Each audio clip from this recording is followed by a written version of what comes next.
The most sportsmanlike player for the win is number 8, Holly McGinnis.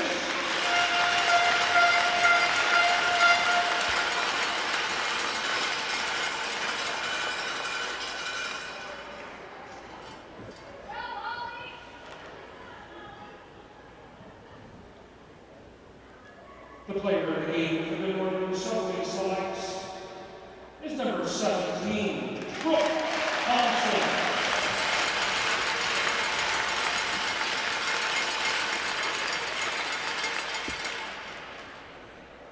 And today's most sportsmanlike player for the selects, number 11, Kenzie Greenhorn.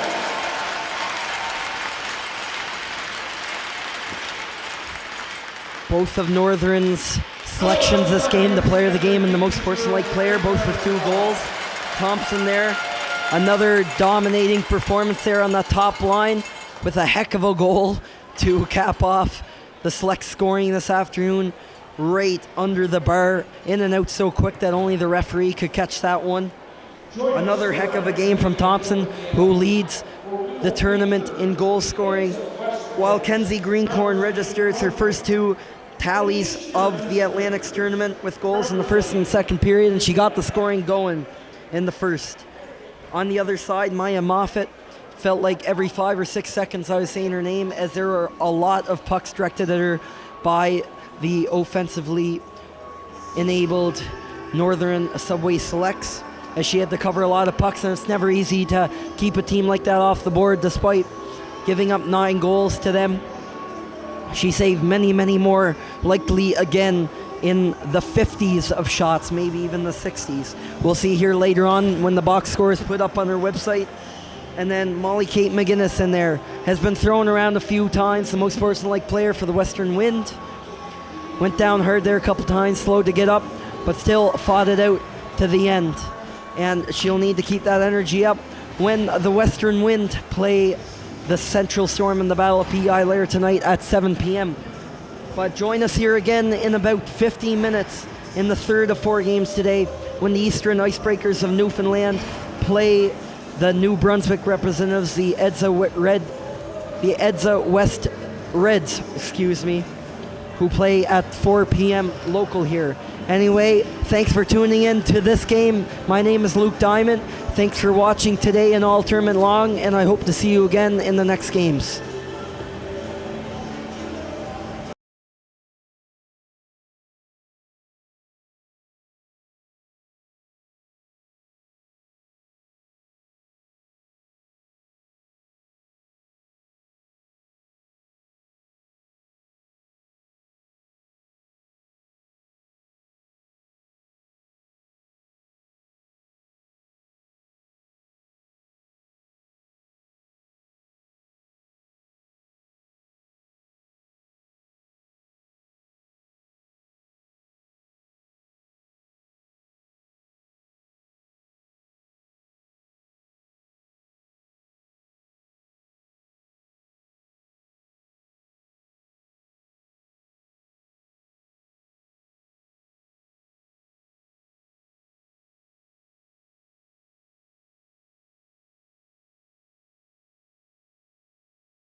Good afternoon and welcome back to Tyne Valley, Prince Edward Island for Game 3 of 4 on this Friday of the 2022 Atlantic U18 Women's Hockey Championships. This is the 6 game total of the round robin portion of this Atlantic Championship. 6 game out of 10. And this one is between the New Brunswick champions, the Edza West Reds, and the Newfoundland and Labrador champs, the Eastern Icebreakers. My name is Luke Diamond. Thank you for joining us again this weekend here on PEI for this tournament. Waited for 2 years to be back here, and now we're about midway through the round robin, midway through the tournament essentially. And now we have 2 teams on different sides of the standings here this afternoon. Starting with, on your left, the Edza West Reds. The Reds are 2-0. They played twice yesterday, winning both of their games. First beating the Central Storm by a score of 6-2. And then they went out that night only hours later and defeated the home Western Wind in their barn in front of their fans 3-2. It's been the opposite tournament for the Eastern Icebreakers. They have dropped their first 2 games of this round robin portion, and they'll need to pick up some points or something here today if they want to prevent missing out on Championship Sunday, as the 5th of 5 teams will not qualify for either the bronze or the gold medal game.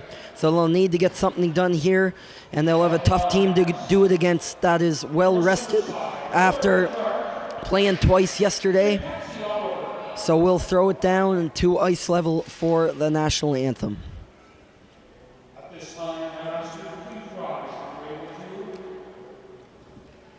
to remove your hats and caps. For today's rendition of O Canada.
This is a big game for the Icebreakers.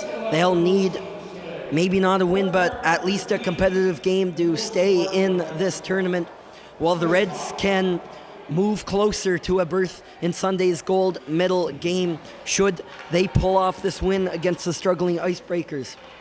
Here are your starting goalies.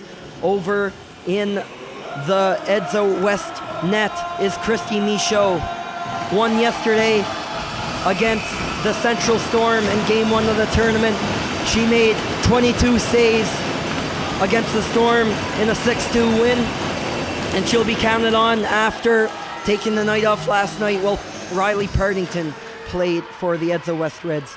And the other net playing is Darianne Harris for the Icebreakers. She didn't have as good of a Thursday as her counterpart 200 feet away did. Stopped 21 shots in 28 minutes of play against the powerhouse Northern Subway Selects, but gave up 7 goals in the process.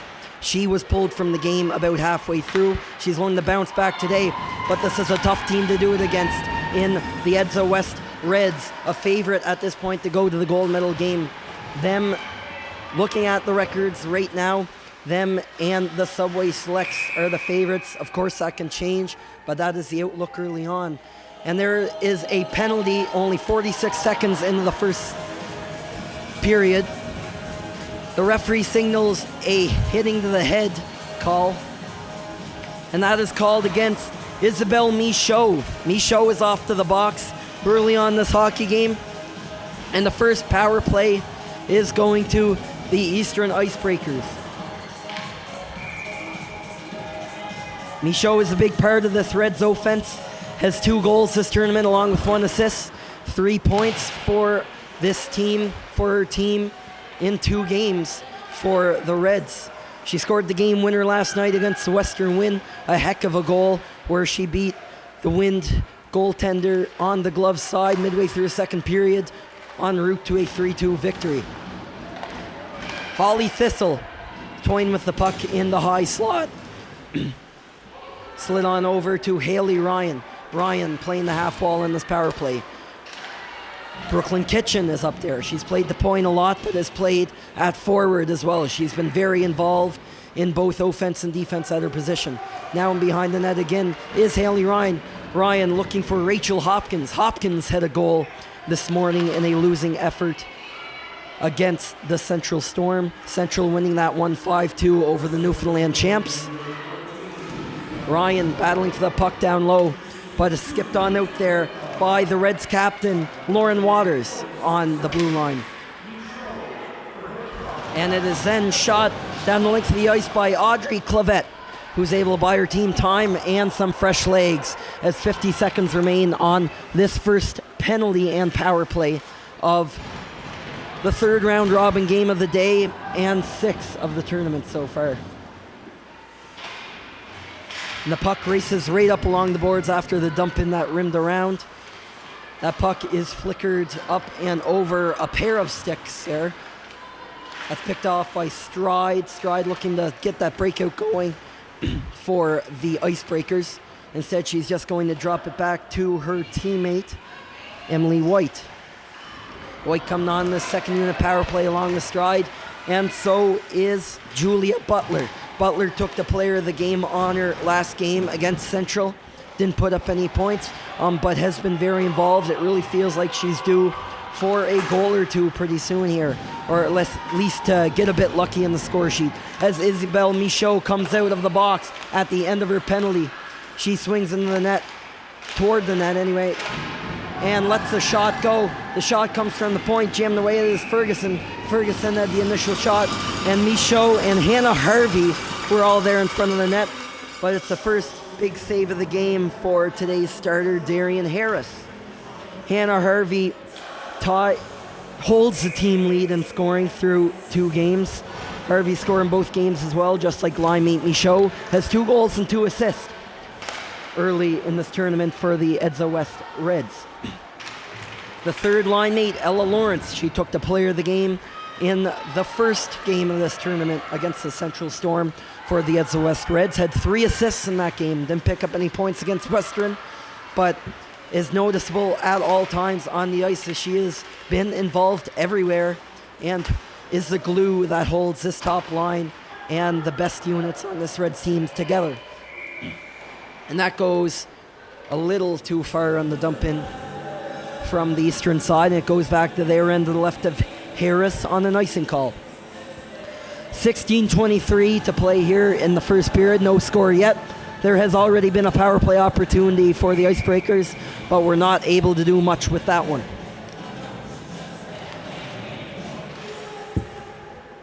Face-off is won by the Icebreakers, though. Immediately taken away by the Reds. Swing out front with that, and there's the shot from a tight angle. In was Maddie Boudreau with the initial opportunity. The rebound came out, but a little too far. Hillary Stiles shoots that back in. Down in the corner with it is Audrey Clavette. Clavette swings it to the opposite side. Now on this line today for the Reds is Caitlin Bird. Bird playing a solid game against the Wind yesterday as well, and is now playing with the leading scorer on the Reds this year in the regular season, Audrey Clavette, along with Maddie Boudreau, who herself has been very involved in the Edza West scoring this weekend. The outlet pass goes ahead for Abby Fleet. Fleet had a goal this morning against Central. She lets that shot go, but Christy Michaud is there to make the save. That clear dumping attempt is knocked down by Sahara McKay, who is making her tournament date. Excuse me, I'm going off the wrong sheet here. I'm calling from the wrong team. 16 is Avery Parsons for the Icebreakers. Both teams are red and white. Either way, the play comes back down to the other side. It is Louise McPhee who initially shot that in, but it is covered by Darian Harris.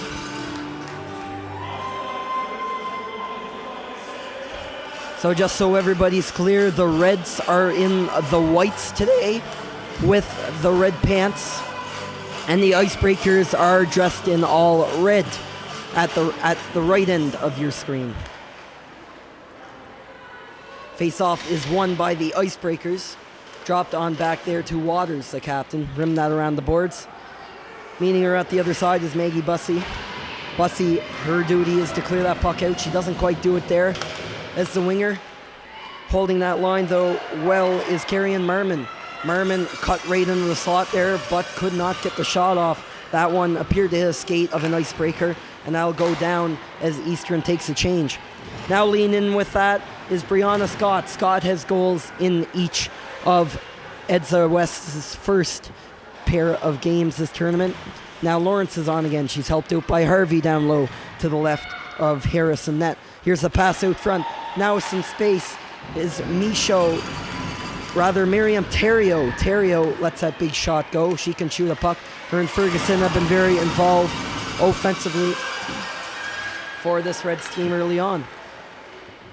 Puck thrown in down low. Katie Parsons chipped that in behind the net. Squirts out. There was stride there. She had a little bit of space there at the side of the net, but before she could do anything, Michaud made the save, and that's knocked down by Hannah Harvey. Harvey's going to go for a skate. She's up against Clara Fillier. But as the play dies and each team takes a change, Harris will cover up, and there will be a face-off to her right with 13:39 to go here in the first period.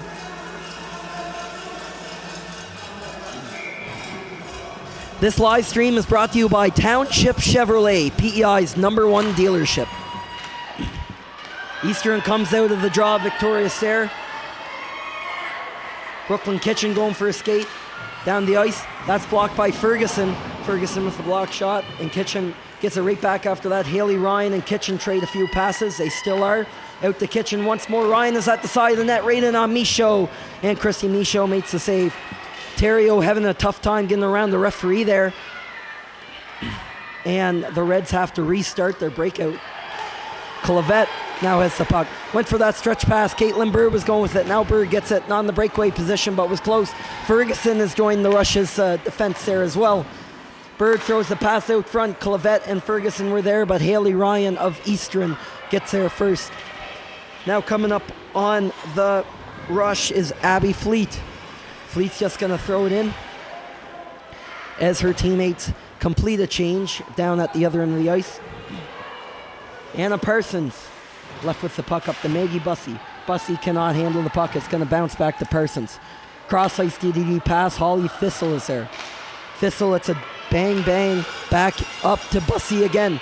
And Bussey's got numbers. Back over to Butler. Butler is on the left wing there, has to spin over the corner. There's a trio of Edsa West Reds there waiting for her, and they're going to come away with numbers on the puck themselves. Scott chips it around. Parsons going for the rush. Scott battling away, helped in the corner there by Toner. We're going back and forth here now between these two teams. Couple rushes to each end for both Eastern and Edsa West. Excuse me. Brief delayed offside there and a collision, but everybody's okay. Now breaking into the zone for the Icebreakers is Emily White, and that long shot off the stick is covered by Christy Michaud. Another save for number 30 in White.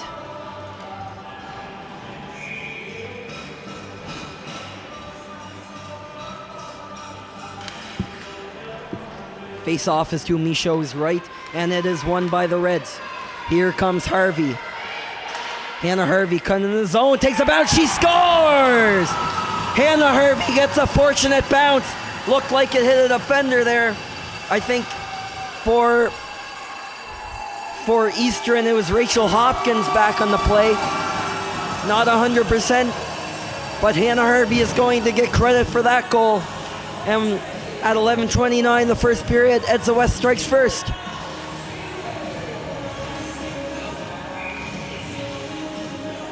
And there's that big line. It's Harvey's third of the tournament.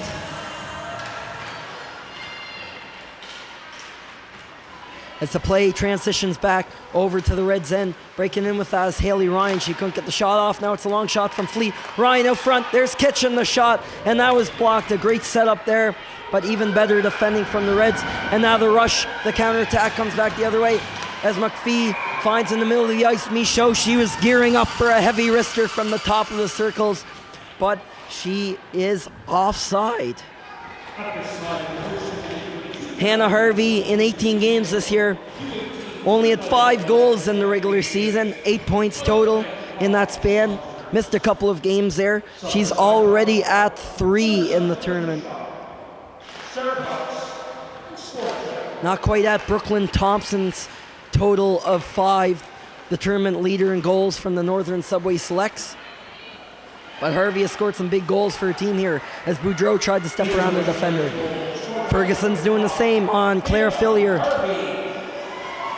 And now everybody's missing the puck there in that right face-off circle. Stiles just throws it back in the corner in an attempt to calm things down. Fillier was there first, but does not come away with it as Bird and Boudreau battle for it for the Reds in that corner to the left of Darian Harris. That swings around now.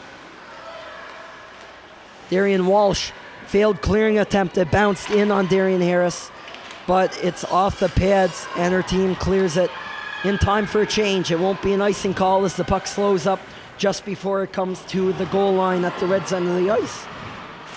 The breakout pass, it's a bang-bang. Now the Reds are down in numbers. Maddie Boudreau. Boudreau cuts off to the side, but teammate Brianna Scott was just a wee bit ahead there, and the Reds go offside as we hit the halfway point of the first period. 10:05 left to play in the frame.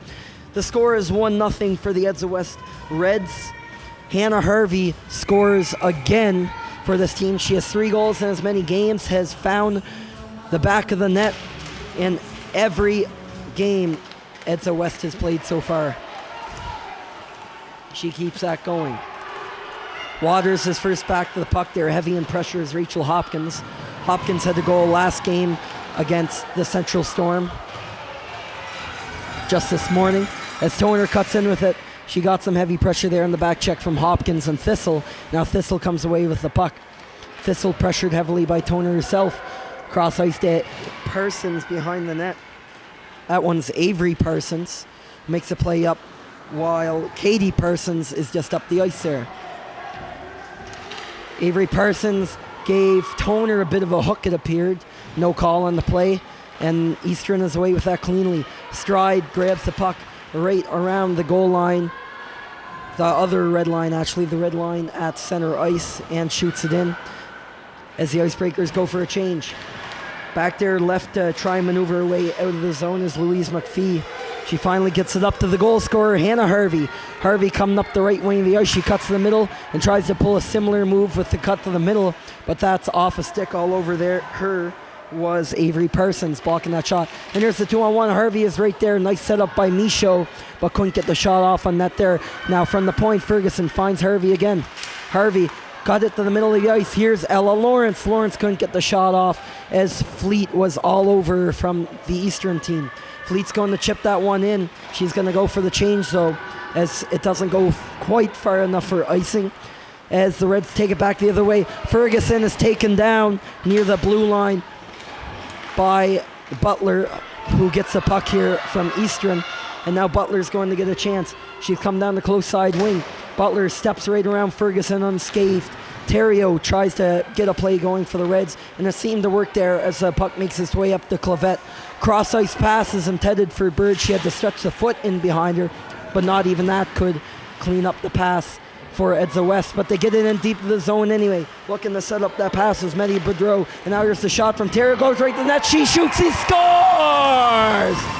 Maddie Boudreau following up the Miriam Theriault point shot.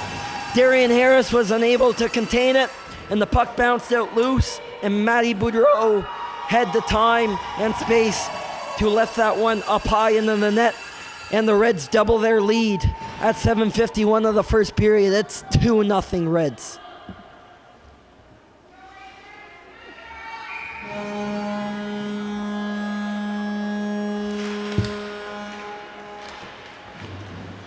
Boudreau again showing why she's such a key part of this scoring unit for the Reds. Third in team scoring this year, 14 points in 18 regular season games. She has 9 goals on the season, not including this tournament.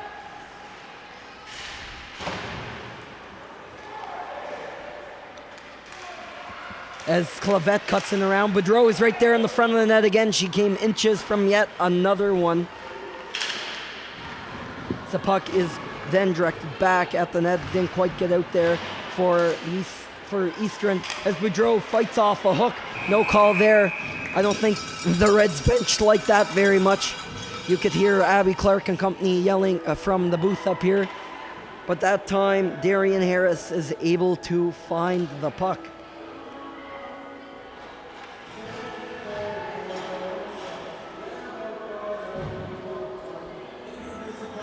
That is Boudreau's second of the tournament, by the way. That was a stat I was looking for in my trusty MacBook. Face-off is to the left this time. Darian Harris on the close side of your screen. Bounces over to Harvey. Harvey, the shot, scores! Hannah Harvey once again make that 4 goals in 3 games at this Atlantic tournament. And she's got the hot stick for Edsa West right now. Now 3-0. Just moments after the 2-0 goal from Boudreau.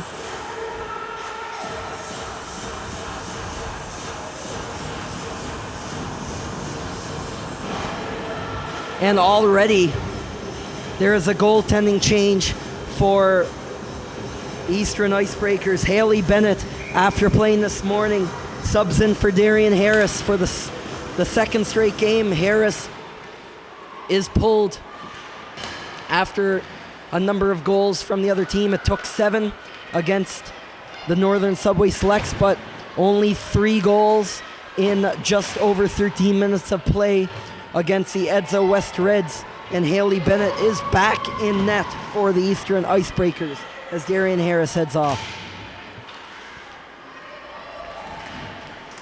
Toner goes after the puck just over the blue line. Abby Toner. But it comes all the way back to Waters. The Reds captain, really clean pass to Scott there. Brianna Scott walking in the zone, goes down the left wing. She's handled by Thistle. Thistle rubs her off the puck cleanly. Tries to hang on to it, has the teammate coming there to lend a hand. Merman is in there taking down Thistle. It really does take 3 players to handle Holly Thistle. And everybody was knocking down everybody there. First Thistle was taken down, and it looked like Butler stepped in and knocked down Abby Toner in front of the net. Toner has been feisty playing on that energy line for the Edsa West Reds, going to the net hard. Been knocked down quite a few times, but has always gotten back up and has been a key player for Edsa West this weekend. Here's the shot through a crowd, and Haley Bennett makes her first save of the game. The teammates are happy about that. Each and every one of them on the Icebreakers goes over for a pat on the back and on the head, and the fans like that too, with their biggest cheer here in that first period from the Newfoundland reps. The face-off again won by the Reds. Very good face-off team. The puck from there is chipped on out down the ice by Heidi Newbury. Ferguson is in pursuit, as is from the Icebreakers Maggie Bussey. Ferguson hits a wall just in front of her own bench there in her own end. They can't get it out. Hillary Stiles will try on the right side of the ice as opposed to the left, but that doesn't work either as Butler swings it high off the glass, but keeping it in. There's a tie up there. That's good enough by Clavette. That forces the puck back down the ice toward the Eastern Icebreakers end as the Reds go for a change there with 5:20 left in the first period. Now 3-0 thanks to 2 goals from Hannah Harvey and another one from Maddie Boudreau to make this a 3-0 game. Darian Harris has already been chased only after 13 minutes of play and 3 goals. It's the second game of this tournament that's happened to her, as Haley Bennett is making a 3rd appearance in net. She is the busiest goalie in this Atlantics tournament. Michaud makes a move in. There's the hands. Oh, and it looked like it went off a leg there. We've seen some pretty wicked moves from her on occasion this tournament. She tried the backhand, but she has a heck of a wrister too. I'm sure it's just a matter of time before she pulls that from outside her sleeve. Blocked in front by Holly Thistle, but Michaud is right there to make life tough on her. Michaud plays it back to teammate Harvey. Harvey looking for Lawrence in front. Lawrence looking for her first of the tournament. Harvey and Michaud both with at least 2 goals on that top line for the Edsa West Reds. Lawrence would sure like one too, at least to get the monkey off her back here at this point in the tournament. You never know when you need to score a big goal, right? Katie Parsons gets the attack going for the Icebreakers. Parsons takes the return pass from Thistle, but her shot deflects off Terrio, sticking into the corner. And that bounces out front. And just in time, Terrio prevents that from happening too. Terrio's been very involved up front, of course, with the assist on that Boudreau goal, but has been a rock on defense as well. Really good defensive unit here for the Reds as they try to hold off a siege of a shift from Haley Ryan, Katie Parsons, and Emily Stride from the Icebreakers. Everybody will take a change now. It'll just be Deanne Walsh back there on the clearing attempt, but Brianna Scott is there quick enough off the bench to keep the puck in the Icebreakers zone for the Reds. Scott's going to go all the way around. She's blocked by Clara Fillier and held up a little bit behind the net, but now she has a bit of room to make that dish out in the pass. Instead, she'll go for a skate. She buys some time. Scott still has the puck. She's probably headed for a good 20 seconds or so there. Now it's back down for Caitlin Bird. Scott's alone in front, and Boudreau got the shot off, and the save is made by Haley Bennett. She's made some big saves all tournament long.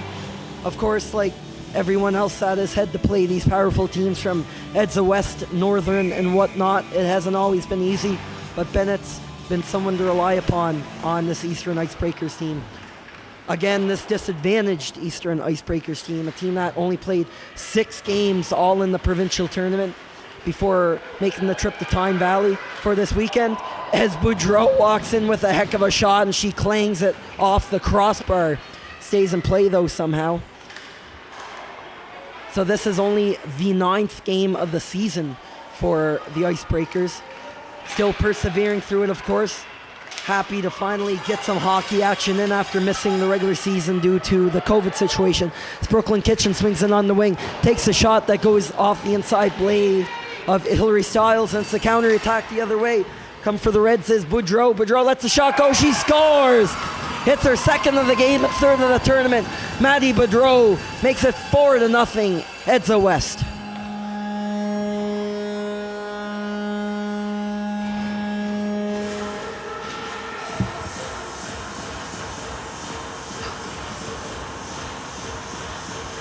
And Boudreau is really becoming more and more comfortable in this tournament as play continues through 3 games here.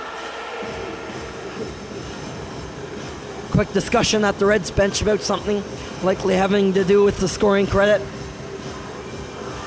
2-on-1 rush there is all Boudreau needed.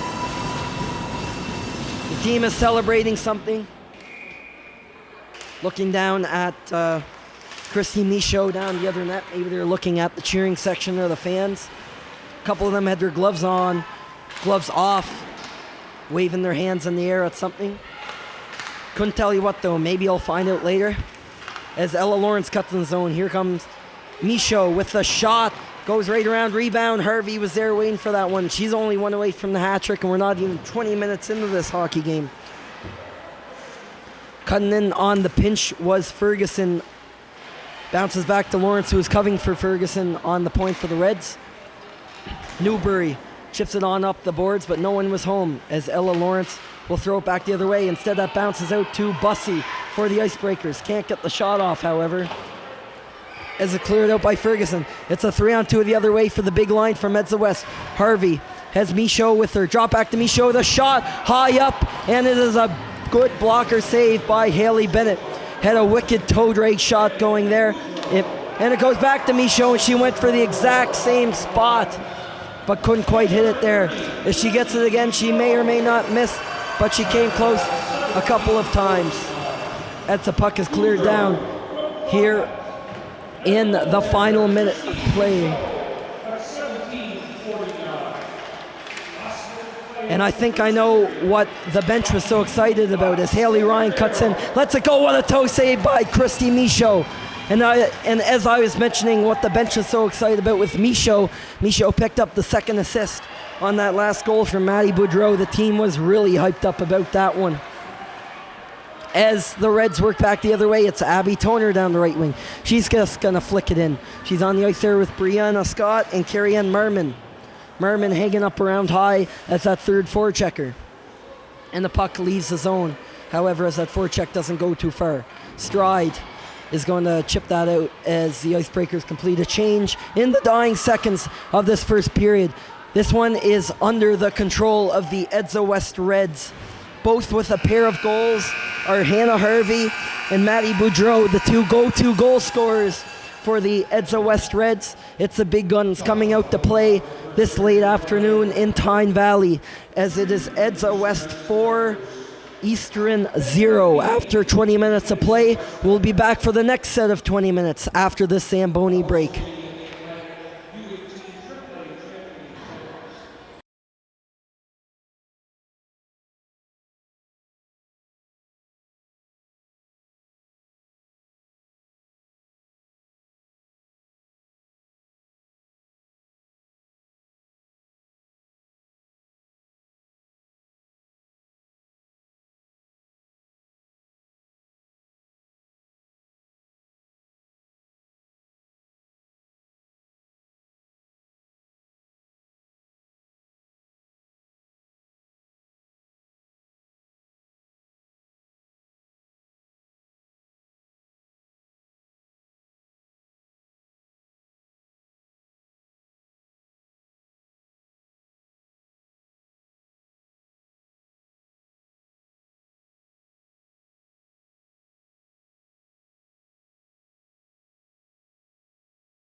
Hello and welcome back to the second period of today's round robin matchup between the New Brunswick champions, the Edza West Reds, and the Newfoundland and Labrador champs, the Eastern Icebreakers. Right now the Reds are ahead 4-0 from two goals apiece actually, from Hannah Harvey and Maddie Boudreau. Harvey up to 4 goals on the tournament and Boudreau with 3.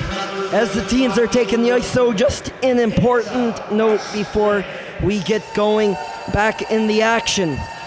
On January 31st, 2022, Gail Stewart was diagnosed with AML, which is an uncommon type of cancer that requires a stem cell infusion, which injects healthy stem cells from a donor.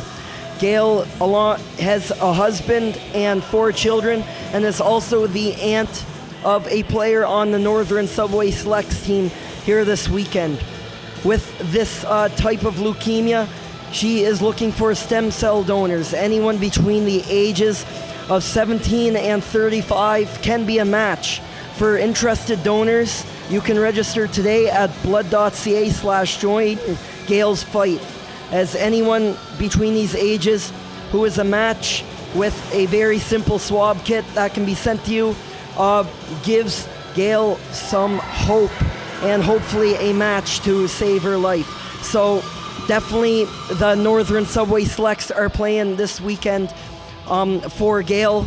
They've been doing pretty friggin' well at it so far with 20 goals through 2 games.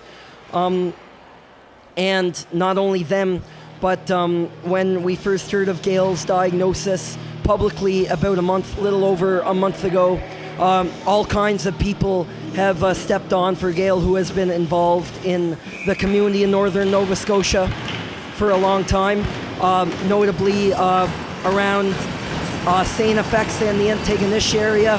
The hockey teams, I noticed, were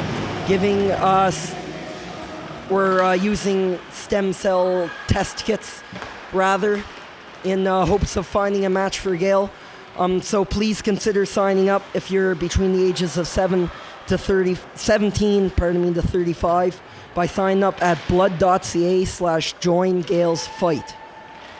As the teams take the ice again here, the teams switching ends now with Haley Bennett and the Newfoundland Reps net from Eastern on your left, and Christy Michaud of the Reds on the right. Of course, Bennett now in the game, has been in the game since the 7-minute mark of the first period after starter Darian Harris gave up 3 goals to the Reds early on in the game, the game's first 13 minutes. So now for the 3rd straight game, Bennett is in. As mentioned, she's been the busiest goalie this tournament to date of anyone playing of the 5 teams. As the puck is chopped in a way, targeted for Hopkins. Now Audrey Clavette steps away with it. Clavette looking to join the front today. She has a goal this tournament, leading the team with 12 goals in 20 games in the regular season. As the puck is deflected in front, a nice tip by Boudreau. She was inches from the hat trick there. She has those 2 goals, as mentioned. Of course, Clavette leads the team in regular season scoring. Playoff scoring is led by Isabelle Michaud. She had 5 goals in that 4-game final against Moncton.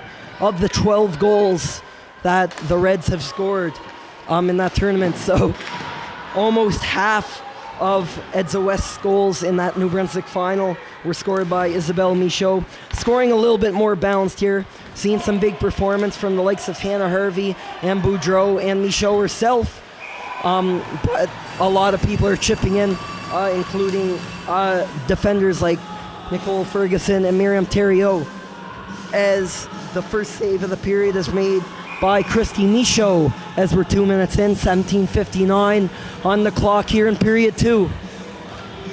The Reds still leading by a 4-0 score total.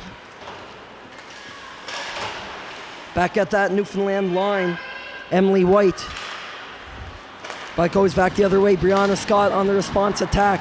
Over to Merman, who is knocked off the puck hard. Haley Ryan with a really aggressive back check there. Abby Toner tried to handle that puck, down low, but they lose it briefly to Eastern. Now back the other way, Merman and Toner get another shot at it as Brianna Scott and Merman head to the bench, and the lines will change up, and the top line will be back on, featuring Michaud and Ella Lawrence. It looks like Harvey will join them here soon as Toner now heads to the bench. There she is, and here's the long shot from Michaud. She has one of the most dangerous shots in this tournament. We've seen what she can do with it. Has a couple goals already, not to mention a couple of posts, maybe more. Lots of scores, including Harvey, using their big shots plentifully so far in this tournament. Puck is chipped in there along the boards over to Harvey. Harvey threw it out front where Michaud was waiting, but Brooklyn Kitchen says no and sends it up the ice for teammate Abby Fleet. Fleet has her shot blocked. That's knocked down by Ferguson, and Fleet will go for the change. Harvey's still out there. She'll throw the pass up. No one is there. Cole returns the favor. Harvey has it again, though, as a result. Michaud picks it up. Oh, nice step around. Here comes Michaud. Tried the backhand pass where Lawrence was on her way, hanging behind. Eastern tried to clear it. Ferguson will go for the shot, and Haley Bennett tracks it all the way through for the save. This live stream is brought to you by Township Chevrolet, PEI's #1 dealership.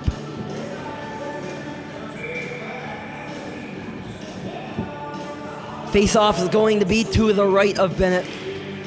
Boudreau was in there on the draw, but instead it is Julia Butler coming away with the face-off win. The Reds are going to keep giving the Icebreakers a tough time in there, however. Ferguson makes the pass off to the side for Caitlin Bird, playing on that line with Audrey Clavette and Boudreau today. Boudreau is right there in the corner with Clara Fillier as a puck is thrown in from a tough angle, a not very high quality shot either. And Bennett will elect for the face-off to her left in front of the Reds bench.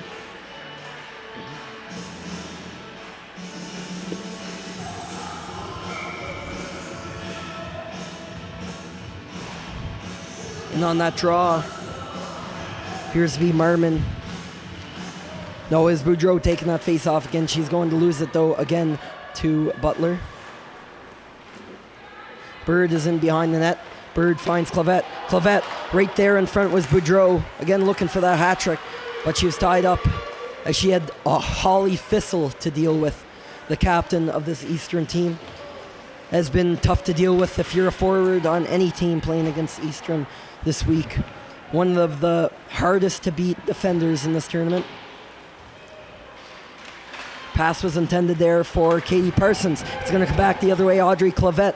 Clavette lost it rather, but still dropped it off to Merman. Carrie-Ann Merman will look to go around the net, but Hopkins meets her on the other side and takes the puck for herself. Tied up there. The pass out front for Merman. Jumping on the ice, calling for the puck was Brianna Scott. But instead it turns into a turnover led by Emily Stride. Stride will chip that in as the forwards from the Icebreakers will go for a shift.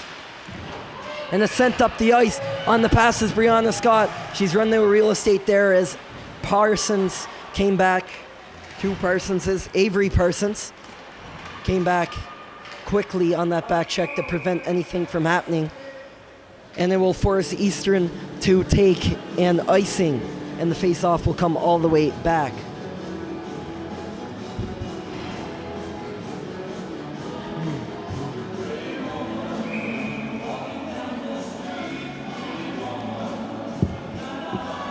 Merman taking his face-off against Haley Ryan from Eastern. It's a tie-up for both sides.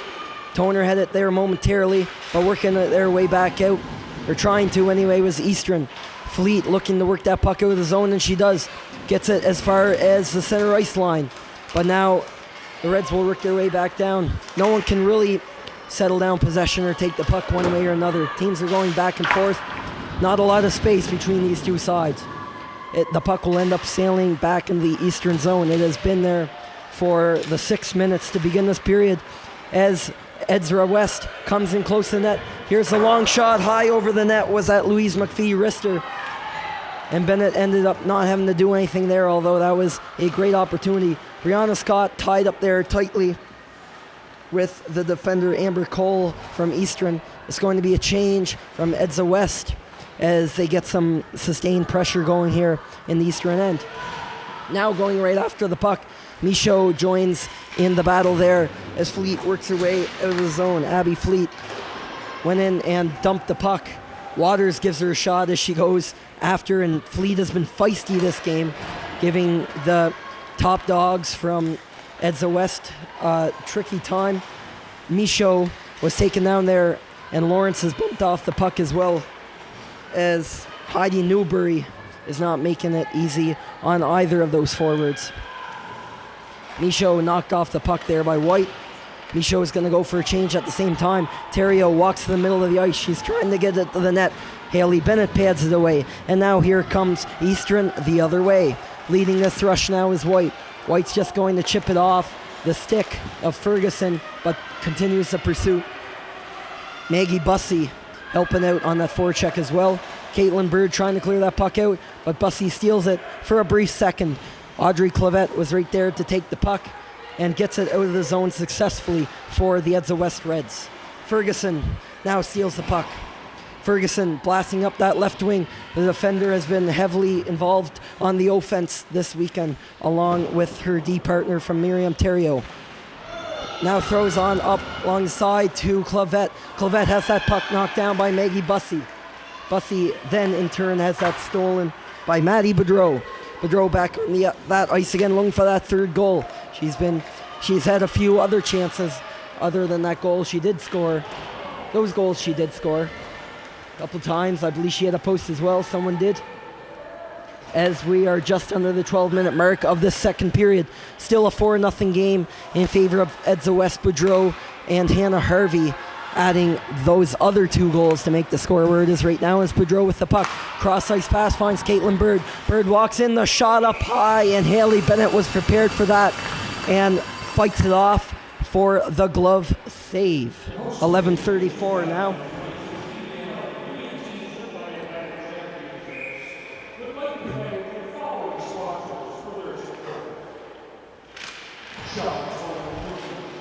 Off the draw, there's a pair of Edza West Reds there, both slamming and jamming at the puck.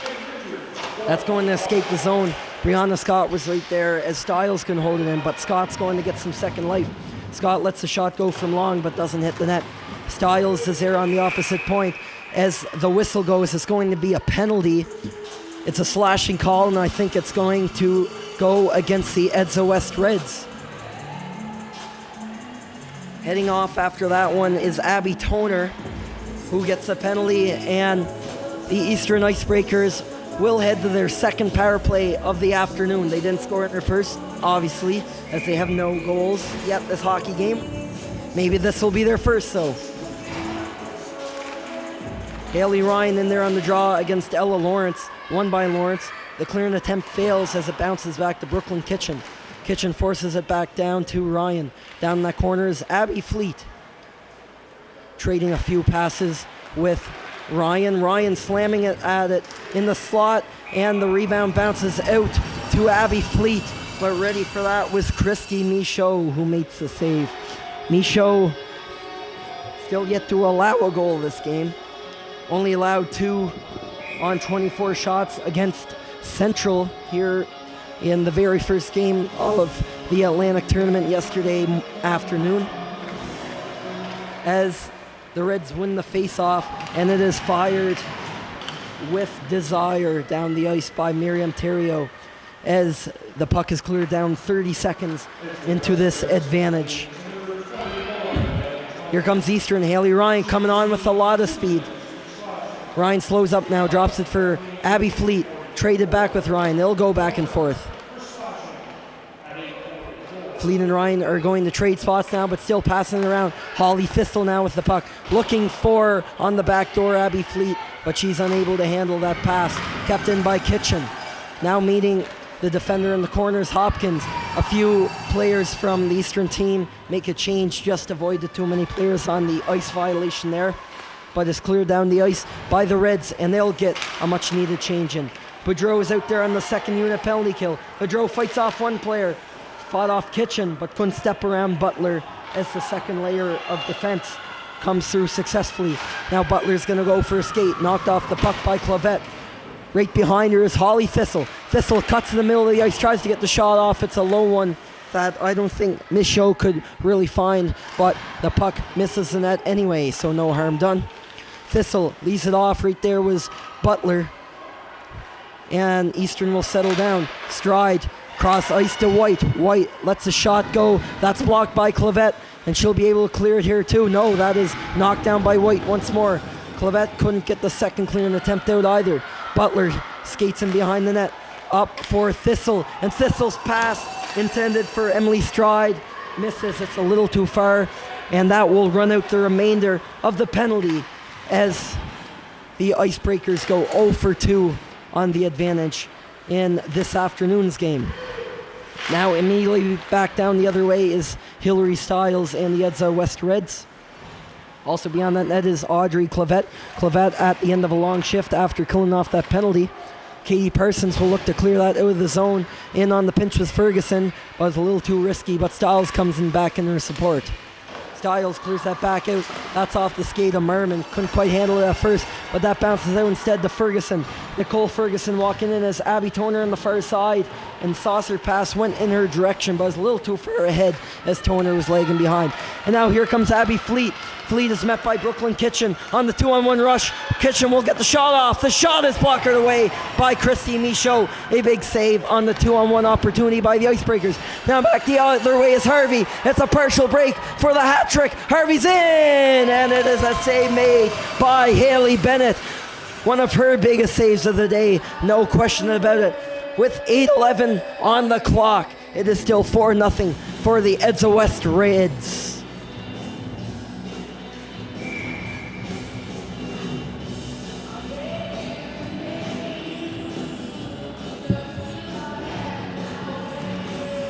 Face-off was won by Ella Lawrence for the Reds. Big offensive zone draw win over Haley Ryan of Eastern. They'll maintain in the zone. Lawrence is right up over on the other end of the ice this time. Still going up against Haley Ryan. They've been matched up quite a bit today as the top line centers on each team. Isabel Michaud now is going to walk over the corner, steps through a pair of Icebreakers and gets the shot up high, stopped by Bennett. Drops it now for Caitlin Bird. Bird is out there in Harvey's place on the Lawrence Michaud line. Caitlin Bird dishes the pass out front for Ella Lawrence, but it goes a little too far and leaves the zone. The defense has to retreat all the way back to their own blue line. Waters and Louise McPhee going back and forth on the D to the end. They get it back all the way up on the ice, and looks like there's going to be a penalty against the Eastern Icebreakers.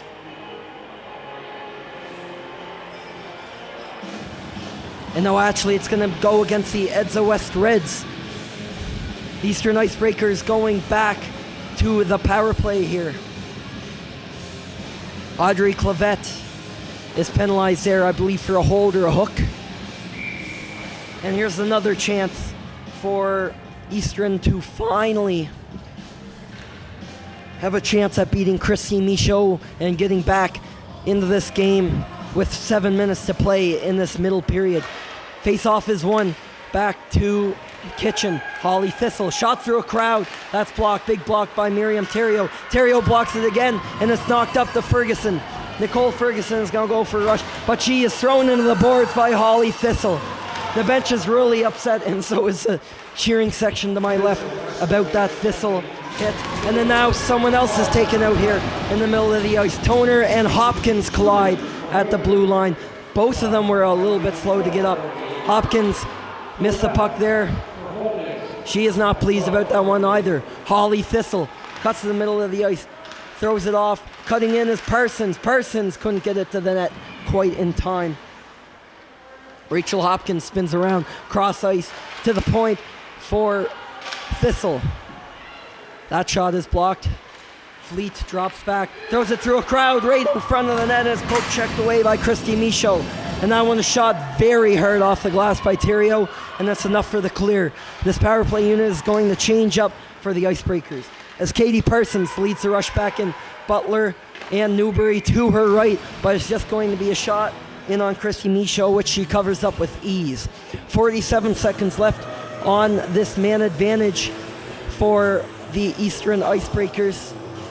This is their third power play of the afternoon. They're 0 for 2 on their first pair of opportunities.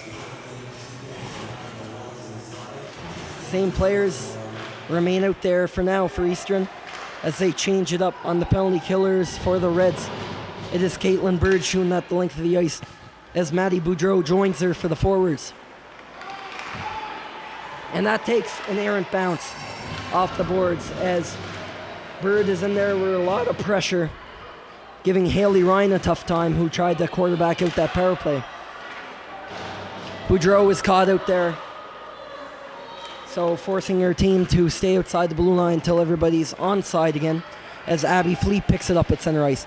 Fleet will skip it in, but what she does is shoots it off her own teammate on the Eastern bench. So the face-off will be outside as play is blown dead. Still 10 seconds left in this penalty charge to Audrey Clavette of the Reds. 5:22 here in the period. No goals yet in this second stanza of the hockey game. All four came in the first period, 2 each for Maddie Boudreau and Hannah Harvey, who have gone on a scoring spree in this Atlantics tournament. Katie Parsons will lead one more rush in as Clavette leaves the box, and in her place, calling for the pass up the ice, is Brianna Scott, but the puck is taken away before a quality pass is directed in her direction. Stiles chips it on up the boards. It's chipped again right after that by Boudreau in the direction of Brianna Scott. The Reds keep it in the zone though. Caitlin Bird also joining the duo of Reds that were killing the penalty. A little bit of time and space here now for Brooklyn Kitchen. Kitchen gets a puck out with not much hesitation. Holly Thistle tried to walk around everybody, but it was a good stick from the captain on the other end, Lauren Waters. And as a result, that will come into the other end, the Reds' offensive zone. They'll have to re-enter as that puck squirted out. Knocked back in again by Stiles. 4:16 left here in the period now. Under 5 minutes. Newbury is going for the big skate around her net. Leaves it for Holly Thistle now. Thistle will just shoot it down, and it is off a Reds defender, and it'll buy a little bit of time for the Icebreakers rather than the Reds to complete their change. All Icebreakers stay on the ice until now as a couple new forwards jump on. Isabel Michaud is out there. Tried to pull that back on the toe drag, but Haley Ryan was a little too quick for that trick to work on Michaud. Ryan and Hopkins now bang away with it, along with Harvey and Lawrence. This top line back out here for the Edsa West Reds. Puck bounces back to McPhee, playing on D with Terrio on the shift, rather than Terrio's usual partner, Ferguson. McPhee is usually paired up with the captain, Waters. Drops back to Thistle. Holly Thistle lets a shot go. She is still looking for her first of this Atlantics tournament as the puck is relayed up to Lawrence off the pass from Michaud. You could hear a stick hit a helmet over there, and Thistle and Michaud had a word momentarily. Nothing comes out of that, but I don't think they're very pleased with each other as the Reds get it toward the net, but not far enough, so Haley Bennett doesn't have to do much there. The Reds will complete their change as the defenders go D to D. But the clear up the ice by Louise McPhee is just on the wrong side of center ice. It's an icing call against the Reds, and they'll head all the way back down toward Christy Michaud in net at the right side of your screen with 2:45 left in this period.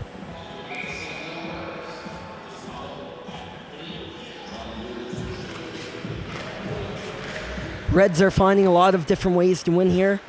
They scored plenty of times the other day, and that 6-2 win against Central. But they also won by 1 goal over Western in that 3-2 win. Turning to the defense there, excellent games from the likes of Terrio and Hillary Stiles was player of the game for Edsa West last night. As walking into the corners, Clavette, puck bounces up. It was Stiles there with the puck. Now Clavette gets a little bit of room for the shot. Rebound bounces out to Boudreau. So close to yet another goal as the puck is covered up by Haley Bennett. And someone took a slash after the whistle everybody in the Eastern Icebreakers crease standing up for one another, as Boudreau of the Reds was kind of left alone on their own there, sitting there around the crease. Kind of went down there at the last second, took a hack. When you're a goal scorer, you got to get to the dirty areas, and that's what Matty Boudreau has been doing to light the lamp 3 times here this weekend in Tyne Valley. The long shot on net from Ferguson is turned aside. Now down in the corners, Caitlin Bird. Bird, the pass goes to Clavette, who in turn tries to throw it out front to Boudreau, who is still camping out on top of that crease near Bennett. Boudreau is now going to come behind the net there to help out her teammate, Clavette, who is tied up there with 2 icebreakers. The puck just squeezes out outside the blue line, as Ferguson will have to bring them back in. Ferguson gets a 2 or 3 or 4 slashes from Haley Ryan there, low on the stick and the skates. Boudreau trying to hold that puck in the zone as Abby Flee's trying to do the opposite. A hand came out and grabbed someone's stick. The referee will figure it out here. It is a holding the stick call, and it will go against Abby Fleet of the Eastern Icebreakers. And late in this period, 1:26 left to be exact, the Edsa West Reds will get a power play opportunity down on that left end of the ice. So not much moving there in territory, but the Reds are already down there for a number of minutes, just jamming away at Haley Bennett and that defense. Here comes Brianna Scott. Scott off the draw, was so close with the puck, but she couldn't get room for the shot. Theriault down to Clavette, over to Lawrence. Lawrence, the shot, scores!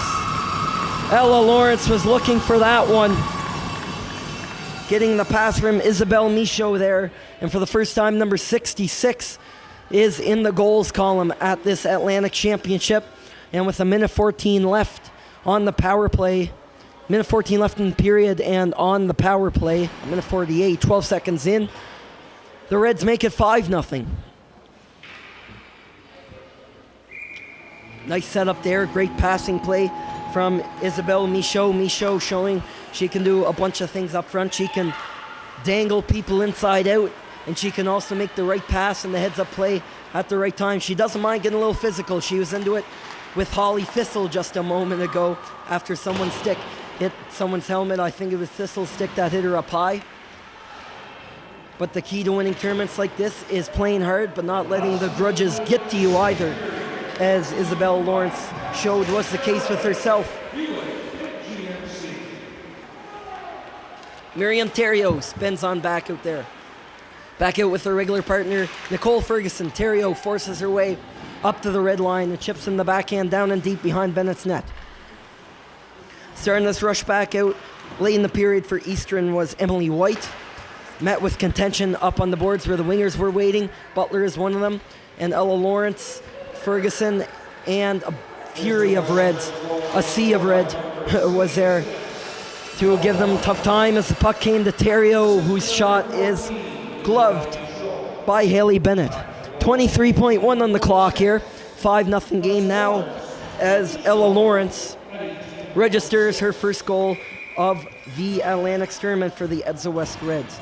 Ella Lawrence tied for 5th on the team scoring this year in the regular season. She had 4 goals in the regular season, along with 6 assists, for a total of 10 points. Also with 10 points is Caitlin Bird, who she's played with quite a bit on the line, shifting between her regular line mates of Michaud and Harvey, and as well as Caitlin Bird and Harvey spot on occasion. As the final seconds tick down here in the second period, and the Edsa West Reds will head to their dressing room with a slightly bigger lead.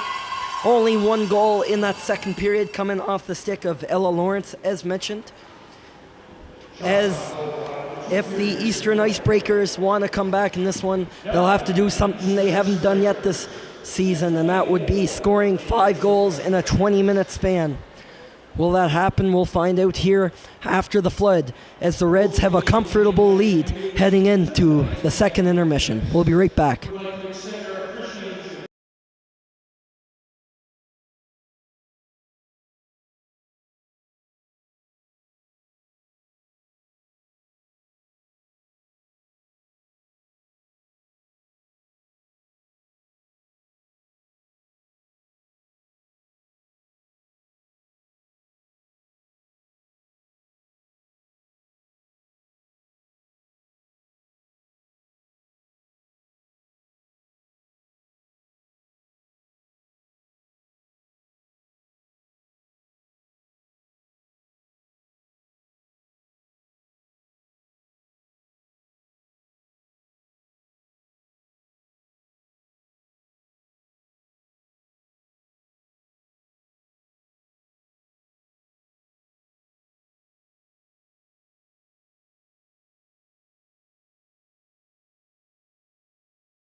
Ladies and gentlemen, let's put your hands together one more time for Team Newfoundland and Team New Brunswick.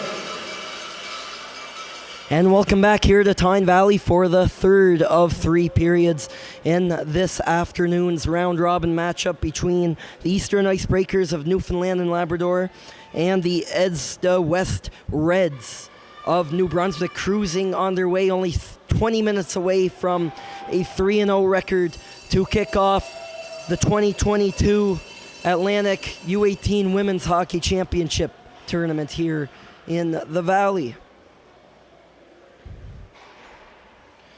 Only one goal in that last period, coming off the stick of Ella Lawrence on a nice setup by Isabel Michaud, and defender Miriam Theriault was credited with the assist over the intermission by the public address here in the Valley at the Cavendish Farms Community Sports Centre. Eastern has not had the start of the tournament they imagined, as they look to avoid falling to 0-3 this period. They have to pull off a comeback for the ages in order to do that. What they have done every game, though, is hit the score sheet. They've scored one goal in each of their games. Actually, last game they scored twice. Rachel Hopkins and Abby Fleet scored this morning against the Central Storm. And Heidi Newbury scored yesterday against the Northern Subway Selects in their first two games. But those players, along with their teammates, none of them have been able to find the back of the net and solve Christy Michaud in the ADST West Reds net today. As the puck is dropped here for the third period, it is won by the ADST West Reds.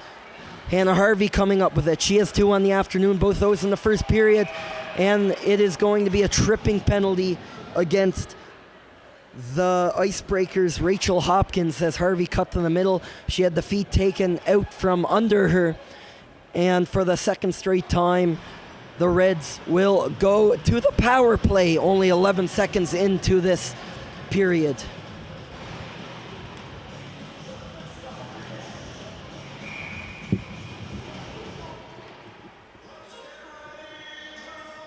Face-off will be to the left of Haley Bennett in the Icebreakers net. Bennett coming in relief 13 minutes into the game for Darian Harris after the first three ADST West Reds goals. Nicole Ferguson running the point on this power play. Shot by Clavette. Rebound right and close. Backhand by Caitlin Bird. Haley Bennett slid across to keep that one out. The puck slides up to Fleet as one of the four penalty killers, along with Haley Ryan up front. She couldn't get that one out. Bass is intended, goes to Clavette. Was intended actually first for Maddie Boudreau in the middle of the ice. But either way, both of them miss, and the puck is sent the length of the ice. Coming way out of the net to play this Christy Michaud, right on the tape of Audrey Clavette.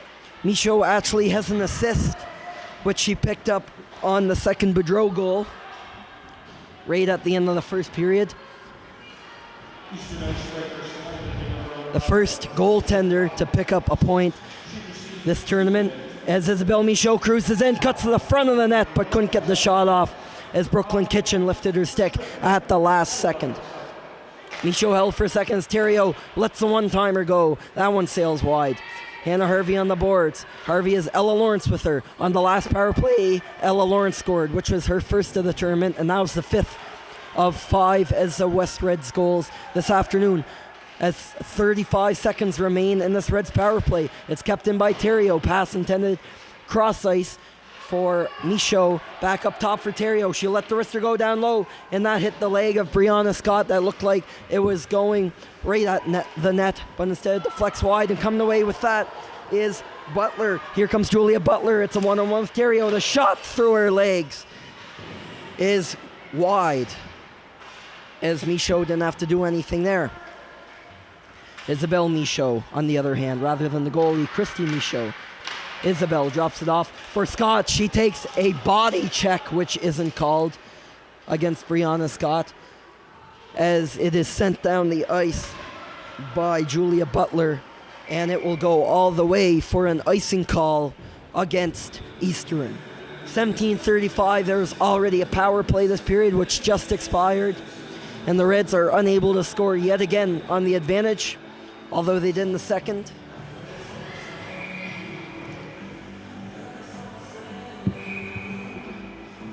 Now down on your screen, at the bottom of the screen, to the right side of the ice on the Eastern Icebreakers end. Face-off will take place. Merriman is in there against Haley Ryan of Eastern, and Eastern comes away with it. Fleet had it briefly there, but was unable to do anything with it. Brooklyn Kitchen's there to help. Now here comes Abby Fleet. It's a one-on-one with the captain, Waters. Fleet couldn't get the shot on that, but that bounced out front. Haley Ryan has a ton of room, gets a backhand off, went for Fleet, and Fleet couldn't find the puck through that chaos. Waters tries to spin off a challenge from Brooklyn Kitchen. Also involved there for the Reds is Merriman, and Merriman sent that puck out of harm's way where Louise McPhee will now carry it out. McPhee gains the red line and chips it in, not far enough though, as she has to come in to help. Now Abby Fleet will do the same on the backhand, this time getting it deep enough so that all 5 players on the ice for the Eastern Icebreakers can get a change in. A few do the same for the Edsa West Reds. And the Reds swinging around, and they lost it now to Newbury. Newbury got the shot off from the right side, banging away at the net. Right there was Emily White. White, the defender, was rating down low, going to get involved a little bit offensively. After all, this team does need a goal. Jumping around there is Butler. Butler using that size and aggression to push around a lot of Reds defenders in behind that net tonight. The prototypical power forward that this team needs for Eastern. One of their most valuable players for sure in Julia Butler. Yet to find the score sheet, of course.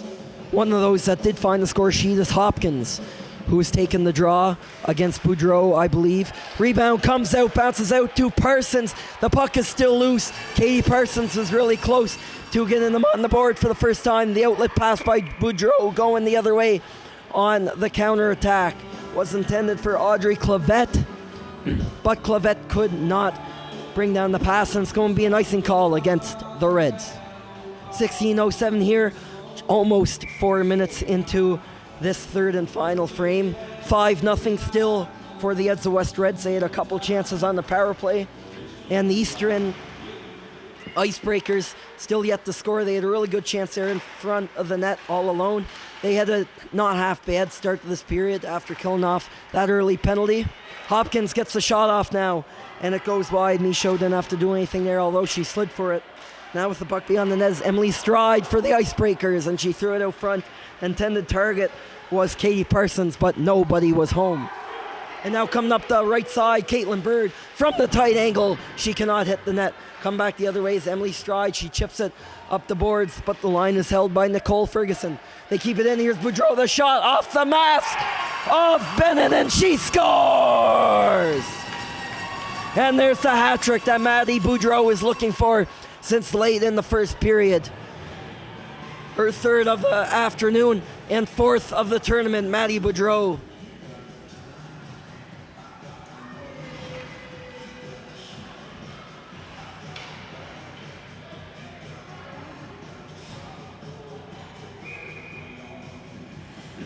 So after Emily Gardner of the Central Storm and Brooke Thompson of the Northern Subway Selects, Maddie Boudreau becomes the third player to register a hat trick at this Atlantics tournament. Only the 6th game in out of 12 this weekend. That shot is deflected up and out of play. As Boudreau, this has been her day. She's gotten better and better as the tournament has went on. As Ferguson had the puck there for a brief second. Coming up the other way is Abby Fleet with speed. Pursued from the behind from Stiles.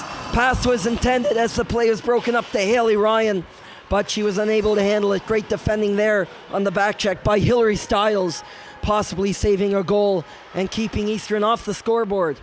The pass intended up the ice for Brooklyn Kitchen, swinging towards center ice, missed. Back down the other way for McPhee. Now it's Isabel Michaud coming in on Deke. The hook, it looked like there for a second. No call though on the play as Brooklyn Kitchen goes up with Newbury. Oh, what a play by Kitchen. Lets the shot go, and that goes high over Chrissy Michaud's head. Kitchen still has the puck. She leaves it off for White this time. White now backing down low for Butler. Butler takes a slash off the shaft of her stick. Butler's going to curl around along the left wing here and throws it along the boards on a wrap to Newbury. Newbury back to Butler at the side of the net and right at the toes of Chrissy Michaud, who makes the save and covers up. 14:06 here in the third period between the Edsa West Reds, who lead 6-0 over the Eastern Icebreakers. This live stream is brought to you by Township Chevrolet, PEI's #1 dealership. After winning the draw, the Reds are back on the puck there. Toner and Carrie Ann Merman up there on the tag team on that forecheck. They're joined there by line mate Brianna Scott. Everybody's involved for these Reds forwards. Chipping it around there was Newbury now. Newbury is accompanied by Bussey on the open side of the ice. Instead, Newbury is tired and will dump it around for a change. Now back up the other way in the counterattack. Toner, a nice pass out, but takes a skip over Merman's stick. And the icing is going to be waved off, as it looked like Amber Cole tried to outweight that icing. Now she's tasked with trying to get that puck back out of her team's zone. D partner White is going to try doing that on the other side, pressured heavily by Caitlin Bird of the Reds. Stride plays it back for her line mate Parsons. White is also there too from the Eastern team. It's a 2-on-2 battle in the corner. Immersion is Boudreau. Boudreau tried to throw that on net. That would have been her 4th goal, which nobody has yet done this tournament, in the Atlantics tournament. Ferguson has taken out a bit of a chippy play there, but no call. Going back now the other way for Eastern, Rachel Hopkins going in one-on-one. She had Hannah Harvey to contend with, Audrey Clavette, to contend with on that one-on-one against the Reds. Going back up the other way, Miriam Terrio is going to go for a rush. She's accompanied by Caitlin Byrne on her right. Terrio cuts to the sharp angle and shoots it, but that goes off the pad of Haley Bennett back in the corner. Terrio still has it. She's challenged this time closely by Emily Stride, helping out the D in that corner. Caitlin Bird now battling with it, but Holly Thistle muscles her off. Thistle is still working to get that puck down out of the end. It's around the half wall right in front of the Icebreakers bench right now. It swung around the boards on a wrap to Avery Parsons. Parsons throws it back into the corner there to Holly Thistle. On that wall is Katie Parsons, helped out for a second by Avery, and now as everybody jams up there on both teams, the puck comes out to Michaud. Here's the long shot by Miriam Terrio, and that hits someone in front. It's a good block for the Icebreakers. Hannah Harvey right from Michaud alone. She scores! Isabel Michaud registers her first of the game and third of the tournament on a nice pass from line mate Hannah Harvey. And the Reds will boost their lead up to 7-0.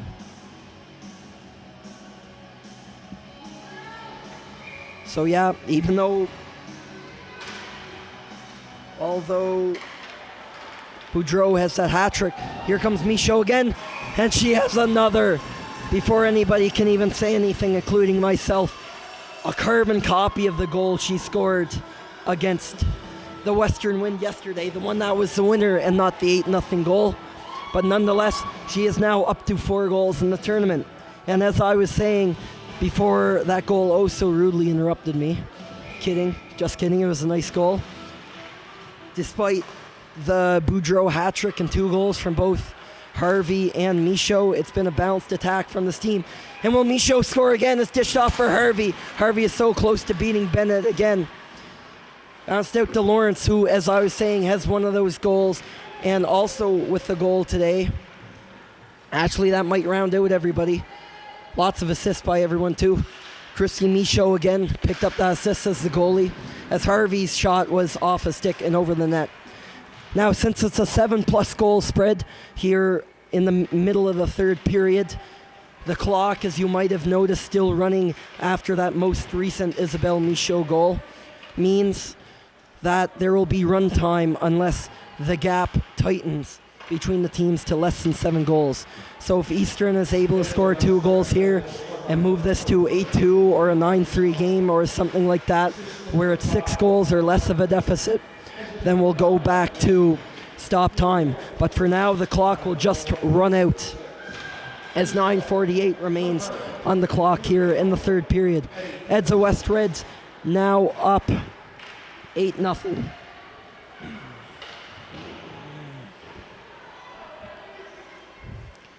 Wrapped around the boards there for Heidi Newbury, who throws it right back into the red zone. Stopping it behind the net, that dumping was Christy Michaud. Held into the zone by Anna Parsons. Parsons is met there with pressure by Styles of the other team. And that pops out. Heidi Newbury had a little bit of space there. The rebound bounced out to Butler, still looking for her first of the tournament, but it's a big pad save from Christy Michaud. Now back down the other way. Brianna Scott tried to take it in, couldn't do much there. The pass comes out to Miriam Terrio. She has a goal in the tournament, but that shot was blocked and turned aside as well.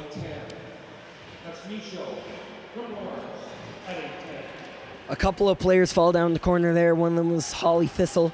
The other one, Kirian Merman of the Reds. Chipping that puck out was Bussy, but she's unsuccessful as McPhee holds her post on the blue line. Here comes Clavette. Audrey Clavette yet to find the back of the net this afternoon.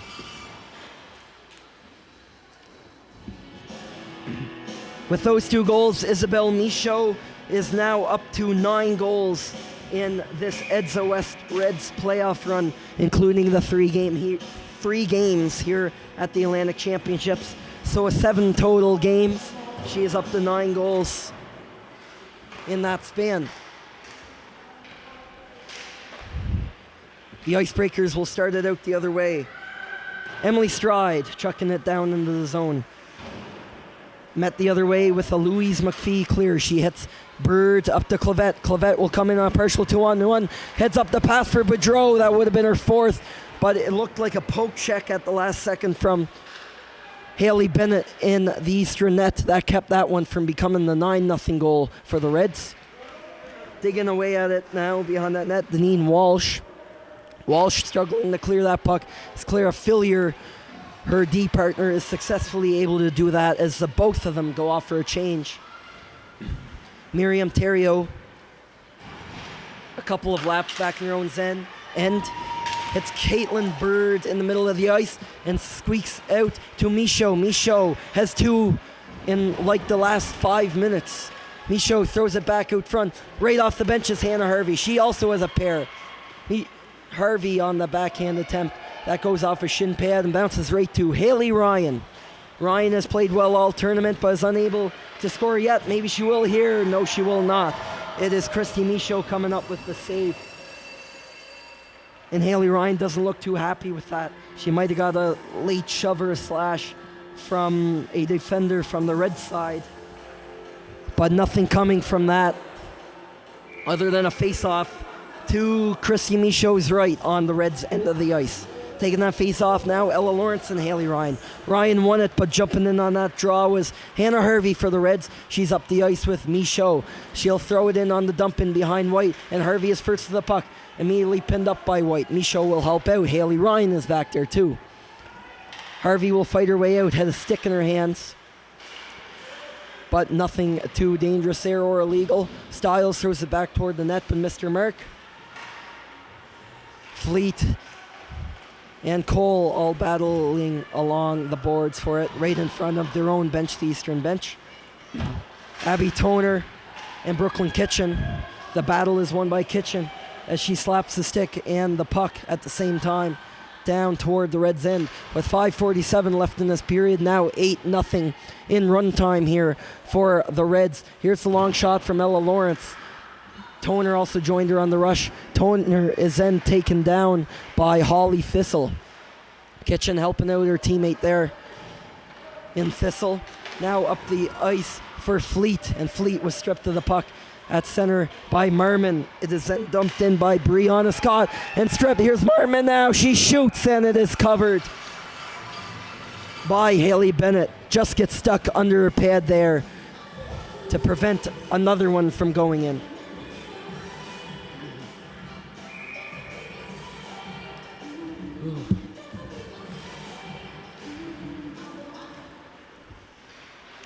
Newfoundland will have one final game here in the round robin.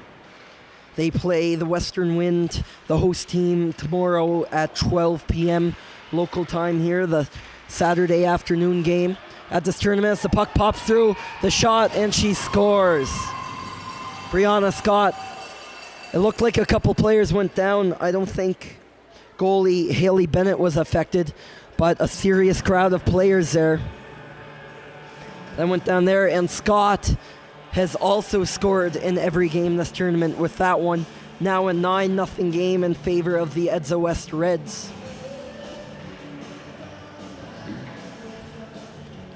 But aside from that, I think a player had a question. No one else does, though, as I think these two teams just want to wrap up this game. As I was mentioning, Newfoundland, this is their second of 2 games today. They play the last game against the Wind tomorrow at noon here. And New Brunswick gets the rest of this day off as well. They will play the mighty Northern Subway Selects in the battle of the top 2 teams in this tournament so far. The Selects, of course, 2-0, and the Edsa West Reds 2-0 right now.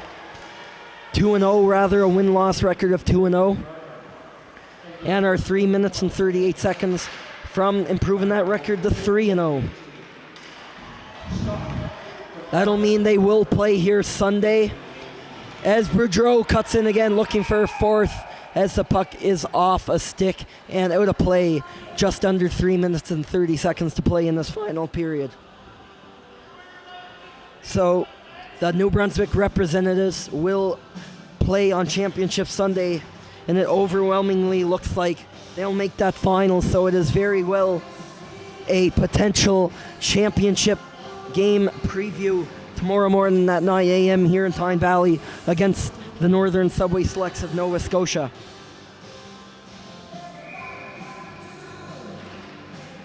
Of course, the Subway Selects still have a couple of games to play, first against a tough team in the Reds, and then against Team PEI, the Central Storm, to wrap up the round-robin portion of the tournament as Clavette walks in. Audrey Clavette, the team's leading scorer this year, still yet to score a goal. Oh, she thought about the Michigan lacrosse style play there. She thought she had a little more room than she actually did. But back there to help out and prevent that was Clara Fillier. I'm not sure if you want to do something like that when your team is already up 8-0. But nonetheless, it's always entertaining when you see plays like that in the game of hockey. Haley Ryan, as the Reds attempted to clear the puck out of the zone, she kept that in, and she'll give Nicole Ferguson a tough time in behind the net. Now under the 2-minute warning here in this 8-0 game. Now in run time, of course, because of the 7-goal rule. In yesterday's 11-1 game between the Northern Subway Selects and the Eastern Icebreakers, there was not run time after Northern went over the 7-goal threshold for some reason. I think the tournament committee here, Hockey PEI, and everybody else involved spent the evening and the night last night to figure out what would be the course of action going forward.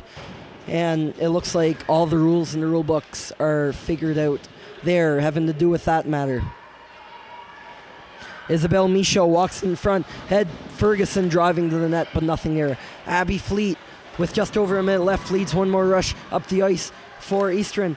Nice shot there by Brooklyn Kitchen, but it wasn't on net as it just missed the blocker hand of Christy Michaud. And that puck bounces away there now. Coming up the ice with it was Hannah Harvey.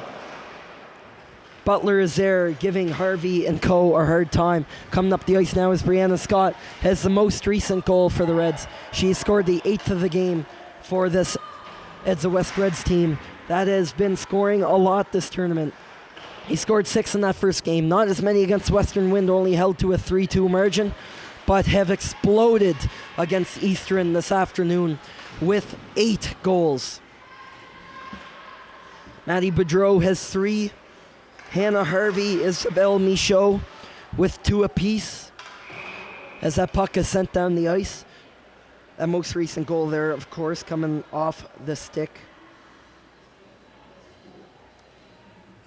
of, sorry about that, Brianna Scott. Ella Lawrence also finding the score sheet tonight.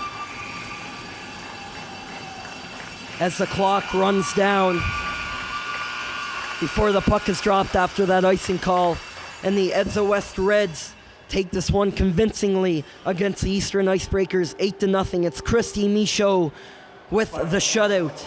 After allowing 2 goals against Central yesterday, she allows 0 against the Newfoundland representatives this afternoon in Tyne Valley. And now we'll throw it down to the ice for the presentations of each team's player of the game and most sportsmanlike player of the game.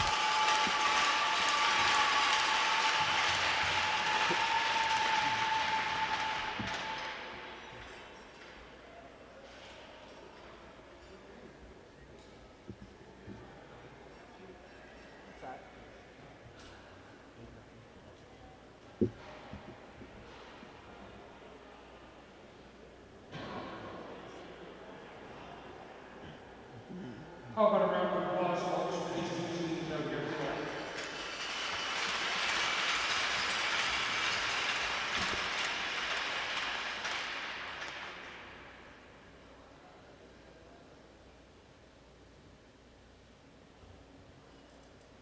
At this time, I would like to introduce Darcy Reddy from the U18 AAA Atlantic Coach Committee to present the Player of the Game awards for the respective teams. First, the visiting Eastern Icebreakers. Player of the game for the Icebreakers, number 11, Rachel Hopkins.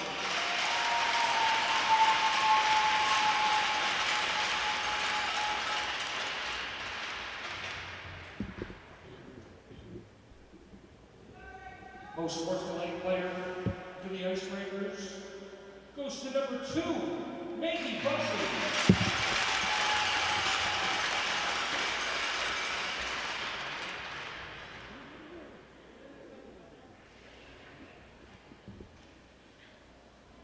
Most valuable player for the Edge of West Reds, number 10, Nikki Ludrow.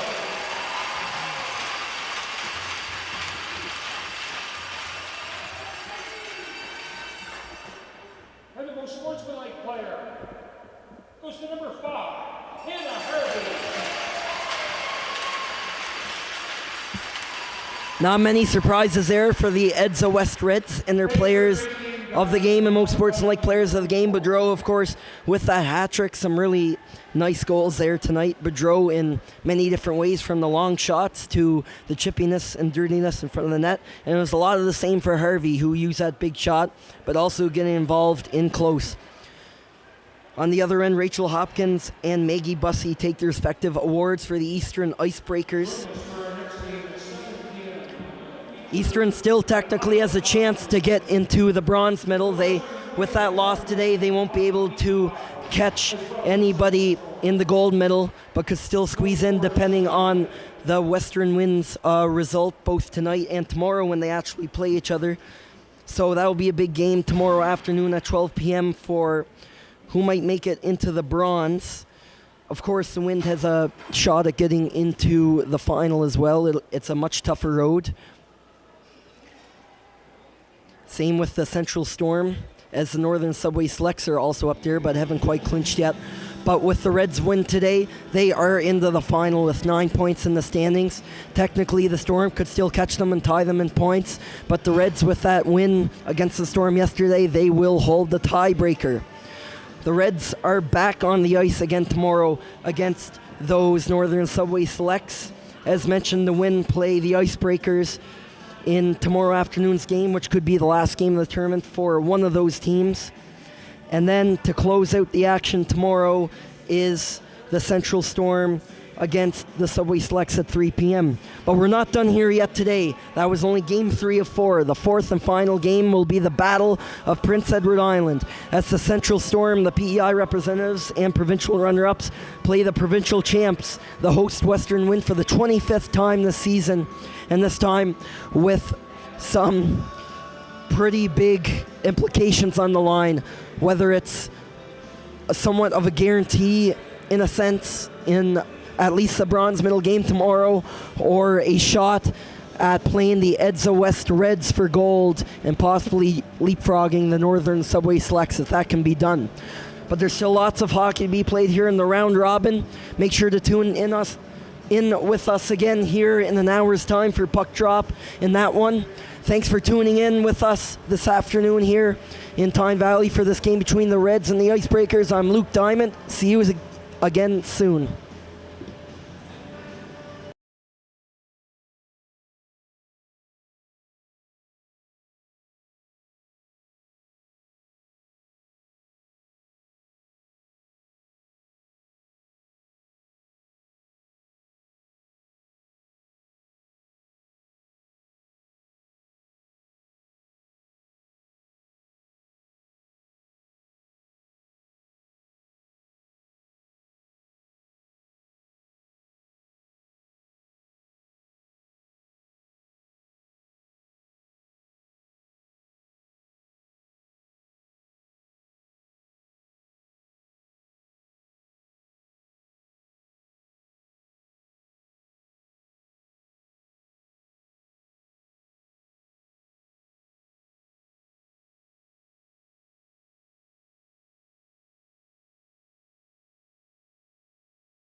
Hello and good evening from Tyne Valley for the fourth of 4 round-robin games here in this Championship Friday on the second day of action here at the 2022 Atlantic Women's Under-18 Hockey Championships.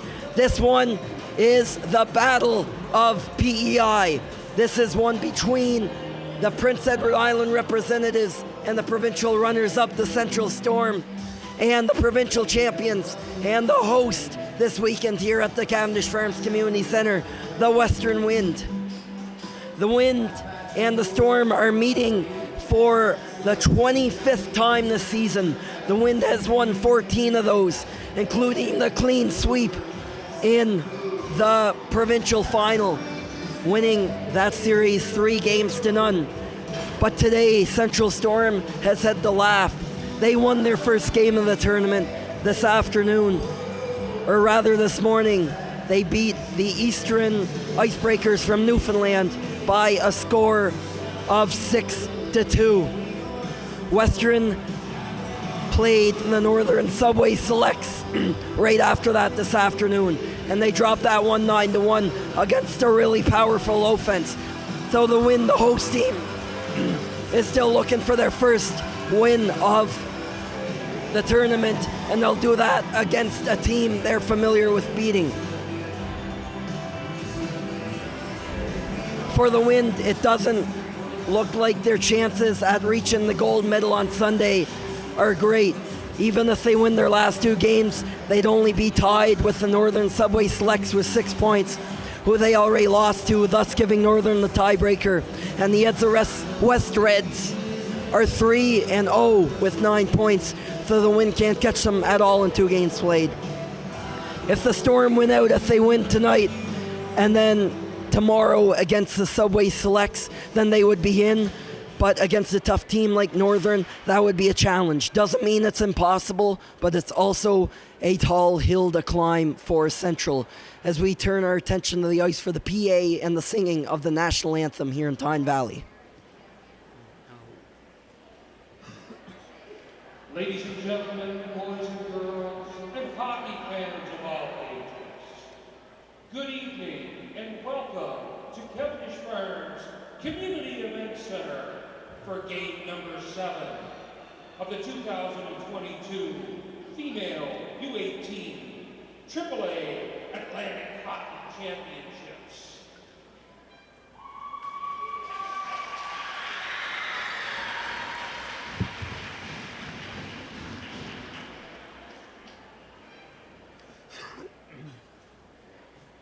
Tonight's matchup features the visiting Central Storm, representing Hockey PEI, and your Western Wind.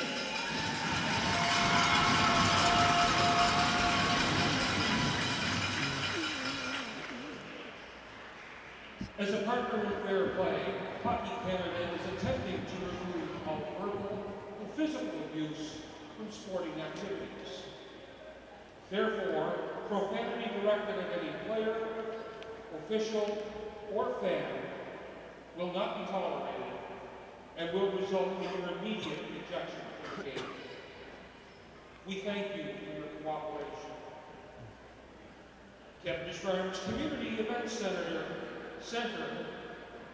is designated as a smoke-free facility. At this time, I'd like to introduce the officials of tonight's game. Referees Natasha Perry and Tannis Wood. The linesmen are Cassie Oliver and Brittany Peters.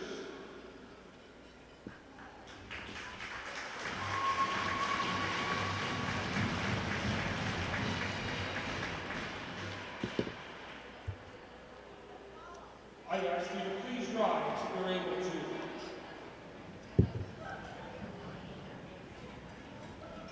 Remove your caps and hats for tonight's rendition of O Canada.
Big game here for both sides as it's a potential bronze medal game preview, which would be the 26th time these teams meet this year, and the final if they were to come together again on Sunday morning.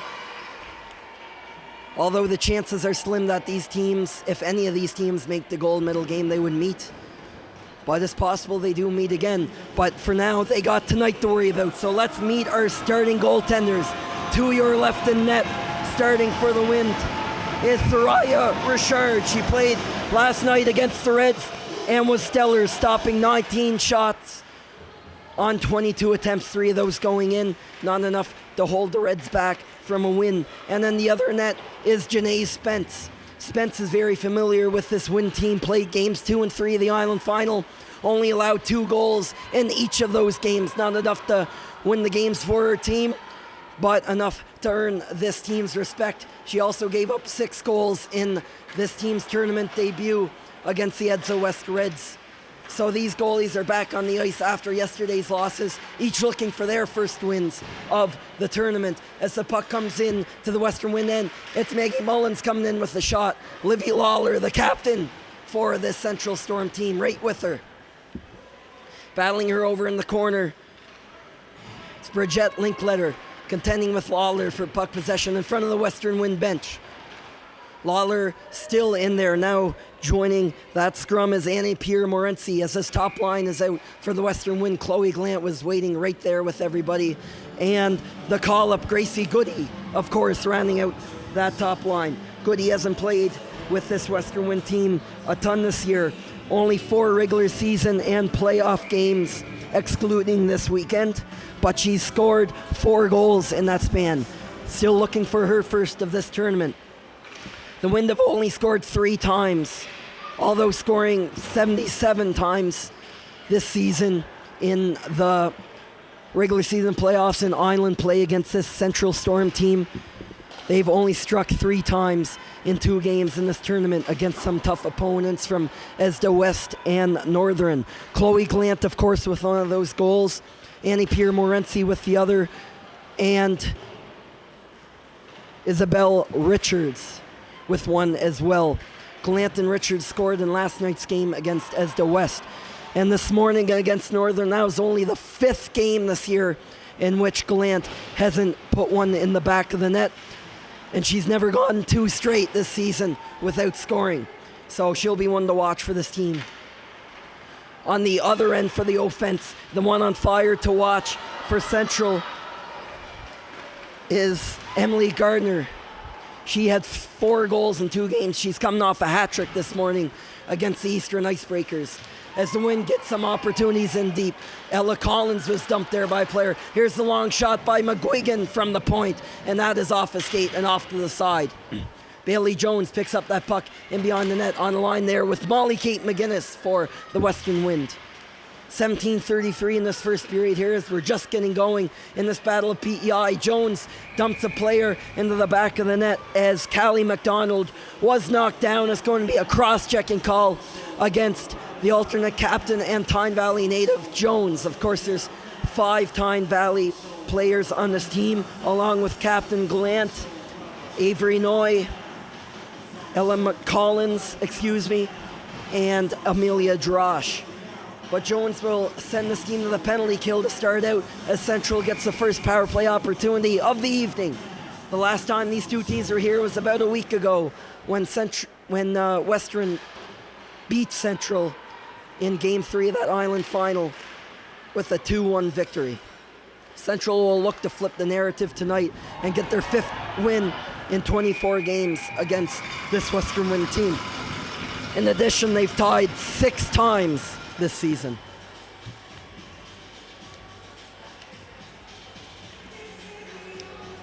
Soraya Richard jumps all over that puck on the initial point shot, only 15 seconds into the Wind power play.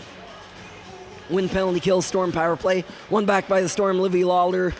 And that plays back to Kayla Batchelder on the doorstep with the rebound was Emily Gardner, and she couldn't beat Richard. Lawler is in pursuit behind the net of Erin Rennie. Rennie down there challenging Walsh, and Gardner in behind that net Also rounding out this Storm power play is Grace Larkin over at the other point. Walking through there is Gardner. Walsh and Gardner going back and forth with that puck. Back to the point for Larkin. Larkin, there was a tip there from Livy Lawler, but it just went wide of the blocker of Richard. And walking in with it now was Walsh off the stick. Rebound all alone. That hit the crossbar. And Gardner came oh so close to opening the scoring in this hockey game. Only a minute in. And the puck will be cleared down the length of the ice by the Wind as both teams go for a change. Grace Larkin will take it upon herself here to lead the rush. She goes coast to coast after quarterbacking this power play.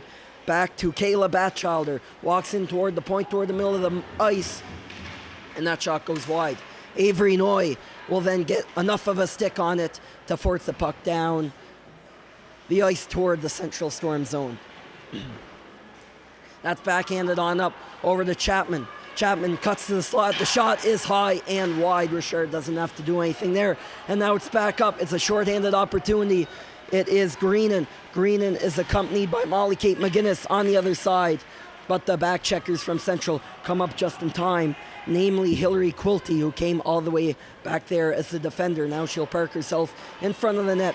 As coming on in the shift again is Gracie Greenan. Greenan, and that one is held in by, I believe it was Brianna Hughes, wearing number 42 in the blue and the light blue, and all blue setup for this Wind team. That skips out to Amelia Drosh. As this power play expires and Bailey Jones comes out of the box, the puck will trickle back down in the direction of Soraya Richard. Avery Noy will take that out without much competition. With a little more competition was Brianna Hughes, but that puck skipped out into the feet of Chloe Glant, and she was that close to being off to the races. Maybe for a breakaway, she's had a lot of those. Only coming out with one goal there, a nice pass from Annie Pierre-Morency, way back in game one this time yesterday against the Edsa West Reds. Puck's dumped back in for Amelia Drosh. Drosh leaves it for Gracie Goody, who's in pursuit. Chloe Glant also pursuing her from behind. Bounces out to Morency toward the net. Glant is there and so is Goody, but nobody could find it except the Storm players. And now it's a one-on-one opportunity. Coming up with the puck is Grace London. She is pressured heavily by Jillian Casey on the blue line. And the Wind win that one-on-one. Casey drives it away from harm's way. Now cutting up with the puck, Bridget Linkletter. Going up on her own as she affords her team a change. A couple players will go off and on that forward unit as the defense holds steady. Now the Storm will start out within their own end. 13:45 into the first period here. No score yet in this hockey game as it is sent the length of the ice down by Central, and the puck will come all the way back on the icing. This live stream is brought to you by Township Chevrolet, PEI's #1 dealership. Face-off is to the right of Janae Spence. Spence hasn't seen a lot of pucks yet, but against a high-scoring team like the Wind, I'm sure it won't be long until some shots start coming her way. The puck is played there, starting with Alyssa Perry. Perry headmans it for Chapman, who was challenged into that corner there by Avery Noy. Gets a puck up for Collins of the Wind. Collins is challenged hard there by leading scorer of the team, Emily Gardner. Gardner ties up Collins right in front of the scorer's box at center ice. Bailey Jones also in there, but everybody froze up, so the whistle is going to go with the frozen puck.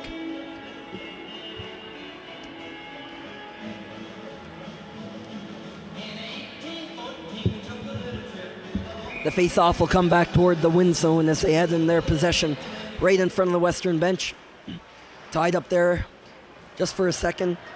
And it is lit on up there for Isabel Richards, has one of the 3 win goals here in this Atlantic tournament that they are hosting. Bounces over for Greenan. Greenan tried to center it, but instead it is stripped by Chapman. Chapman goes across there for Gardner. Gardner will shoot it back over into the opposite corner. A little shot there by Hughes. Also, someone lost their stick there. It was Gardner. The pass from Aaron Rennie was intended for one of the wingers, but it doesn't hit a person as the Wind ice the puck.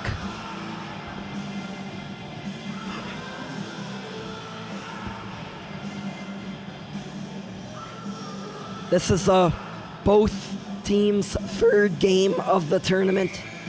Of course, Central is 1-1, and Western is 0-2, still looking for their first victory of the tournament. They've waited 3 years to host.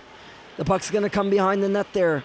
There was Paige Hancock trying to take that around, but now it's brought up by the Wind. Here comes Chloe Glant. She's accompanied by Morency. She tried a low, hard shot, but that is blocked in front by a Storm defender.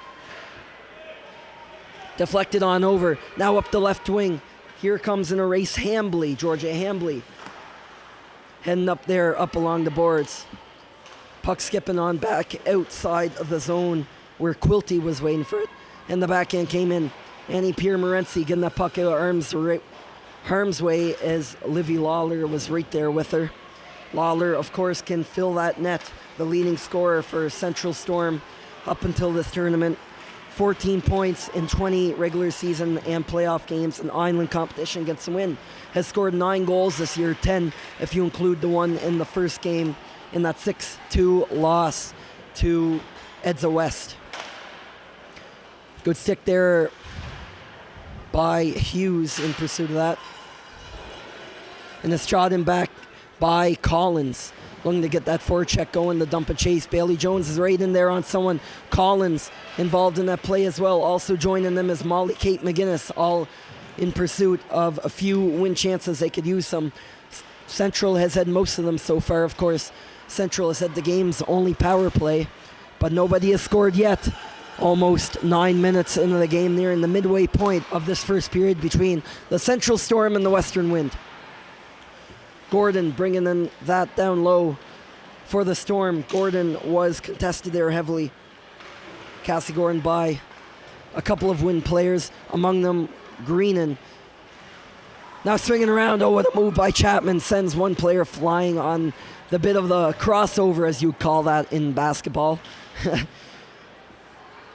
But no harm done there to the Wind as Chloe Glant gets it. Glant chips it by a defender, and she might have enough room for a shot here. Not quite enough, as I thought.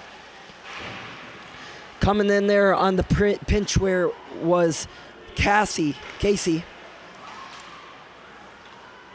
Couldn't quite hold the puck. But the Wind come back the other way. Avery Noy lead the rush. The Wind will all go for a change, minus Chloe Glant and Avery Noy. Noy's going to go right in the corner and get dirty with the defender. Kayla Batchelder cleans it out rather cleanly, though. Chipped on up there for Grace London. London coming down the right wing for the Storm. She couldn't quite get it in there, but everybody stays on side as one player went down, and the Storm will complete a change themselves as the puck is out of their zone. It's coming back to their zone, though. Gracie Goody goes end-to-end there with the pass over to Annie Pierre Morency. Glant is there right behind her. Glant couldn't keep it in the zone and dumps it back in after. But Morency and Glant were pretty deep in the offensive zone, so that's going to cost the Wind some time on the offense. McGuigan working it back up to Glant with the help of Goody. Glant using the boards to her advantage. Up to Morency, now to Goody. Goody chips it away, but no one was there in the middle of the ice. That's been a hard area to access so far in this game for the Wind. Bailey Jones will try to change that. She has the puck in down behind Janae Spence's net. It's cleared out of harm's way quickly in front by Larkin, who was camping out there in front of her own net, helping out Spence in net. Perry will get the puck and will just send it down 200 feet to the other end near Thuraya Richard's net, and it'll be an icing call against Central. 8:49 on the clock here in the first period. We still have no score between the Central Storm and the Western Wind. I'd like to thank the following sponsors for their generous support. Fort Hill Farmers, TPI Cupcakes. Face off to Janae Spence's right. Bailey Jones wins that draw for the Western Wind. But the puck is soon after going to roll right back out. Come down with the puck is Brooke Walsh. Walsh has a goal for the Western Wind this tournament. Rather, Central Storm. She scored earlier today in that 5-2 victory over the Eastern Icebreakers. One of 4 Storm players to score for the team this tournament. Comes back to Amelia Drosh, and that one gets all the way through to Janae Spence. Spence kicking that one aside. And now up with it is Hancock. Paige Hancock, as her team changes, she's going to take it all the way down into the corner, into the wind end. Amelia Drosh now caught there against Hancock as well. Hancock again has the puck. She is hauled down there on a hook, but there's no call. It comes back up for the Wind. They'll get it out cleanly. Fighting off with the puck there. Down in the corner is Molly Kate McGinnis. McGinnis, before she could do anything, is fought off the puck by McDonald. McDonald rims it around the boards. Right there is Emily Gardner, and she'll get it right to center ice, where it's picked off by Casey. Casey, and as Hughes is leaving the zone a little bit late for the Wind, she gets away from it. And a very close call there for Western, as the puck came right over to their bench as they were completing a change with maybe a few more players than usual on the ice there, but they got away without a penalty. Puck goes D-to-D from Casey over to Bridget Linkletter. Annie Pierre-Morency now leading the rush. That top line is on. Puck over to Chloe Glant. She has time and space, and her wrister, the bobbling one, a bit of a knuckle puck, goes high and wide and bounces off the glass way back over where Morency is hanging on to that. Livy Lawler of the Storm is going to come out with it for her team, though. Now it's a one-on-one up against Casey. Lawler tries to walk in but couldn't get through there cleanly, as it's a good back check from Gracie Goody. Lawler's going to try again. Comes to Grace London, her winger. London's stick is caught up in a falling player there. It was Linkletter with some sort of a defensive play that still proved to be effective. Another rush up the ice. It's a 3-on-2. Morency was right on that puck, but Batchelder was giving her a tough time. Both Gallant and Goody are down there to help her out, but no one was home in front of the net to put that one on net. Walking in the zone now, it's a bit of a softer shot from Georgia Hambley, easily steered away by Soraya Richard. Larkin throws it back toward Hambley in front of the net. A few players are battling there. Bailey Jones tried to come over it, but gets a high shot and is knocked off the puck by that as well.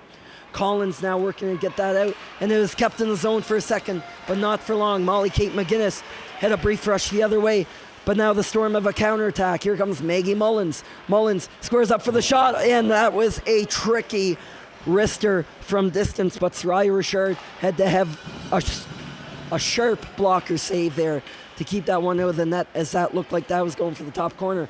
Another high shot is directed at Richard, and she makes the save on Brooke Walsh with 6:36 left here in the first period.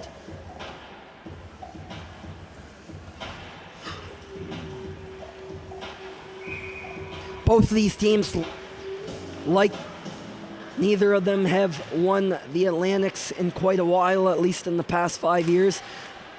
The chances are slim, unless the Central Storm squeeze into the gold medal game, that they'll be able to this year either. The last Island team to win the Atlantic Championship was the Mid-Isle Wildcats in 2017. They didn't have enough players for a team this year, and what is usually a 3-team league used to be 4. In the PEI female under-18 hockey circuit, just the 2 teams on the island this year, which are the 2 teams you see on your screen, the Central Storm and the Western Wind.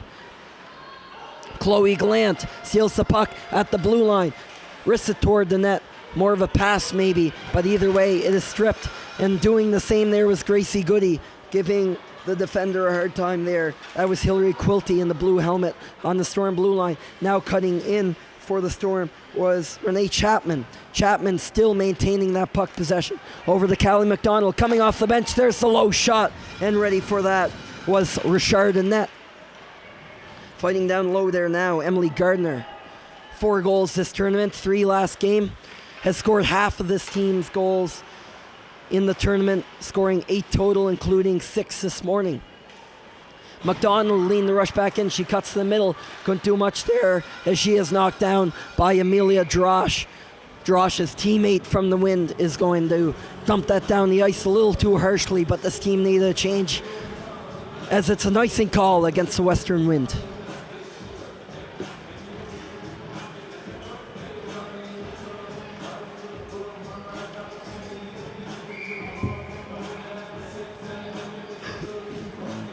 Off the face-off, Livy Lawler and Bailey Jones took that, and the Wind come away with it. Collins is playing that wing for the Wind, and she gets it around the player. Collins on the 2-on-1. Here's the shot up high, but is unable to hit the net after evading Carly Acorn playing on the Storm defense tonight. Also up there on the rush was Molly Kate McGuinness.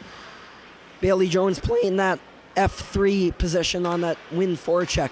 But the Wind get the puck back. Casey went for that outlet pass. Doyle intercepted it. And now McGuinness will go for the poke check, and she gets it. She'll put it in down low. McGuinness still in pursuit. Callie McDonald is back there as well to clear that out. And it will get out. Back up the center ice. And it evades Casey as well, playing on D, and that pairing with Bridget Linkletter. Linkletter grabbing that most sportsmanlike player of the game honor for the Wind in yesterday's loss to the Edsa West Selects. Casey also playing a primarily defensive role for this team as is shot down the ice by the Wind. No icing call, as you could see. Hughes and someone else were banging around for a chance there. Isabel Richards very well caught up on that line with the Wind. Rounding out those players, Gracie Greenan, that third line for Western. Brianna Hughes will go off for a change. And Gracie Goody will take her spot as shot down the length of the ice with just over 4 minutes left in this first period. Held up there was Annie Pierre-Morency. There was a bit of a collision there. Chloe Glant also coming on as the stop line takes the ice for Western. And here comes Gracie Goody. Goody throws it toward the net. It did hit Annie Pierre-Morency, but not the position where she would have liked it to be, as it is covered up on the bounce by Janae Spence. Spence hasn't seen the shots that she did yesterday anyway. The face-off goes back in the direction of the Central Storm. That's where they're set up. Leading the rush here. Nice play there. Maggie Mullins heading on down the ice. She went coast to coast there, getting that puck in the zone. And here's the shot from Gardner, looking for her 5th of the tournament, but she missed clean there. And it goes up the ice for Chloe Glant. Morency is also up there. It's a partial 2-on-1 from a tight angle. Glant with the redirection, and ready for that was Janae Spence, who made the save. Chloe Glant's best chance of the game is covered up by Spence.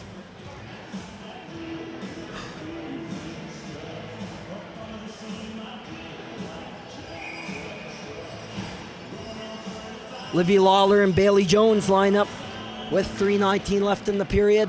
Still no score here between the Central Storm and the Western Wind. Georgia Hambley for the Storm playing that left wing, tasked with the all-important job of getting that puck out of the zone, and she does it almost to perfection, but loses the puck in the process as Erin Rennie pounces all over that. But staying with it is Livy Lawler. Callie McDonald pinched in there for the Wind too, but didn't turn out the way she wanted to. Carly Acorn tried to clear it back out following that, but it is off Collins and into the Storm bench.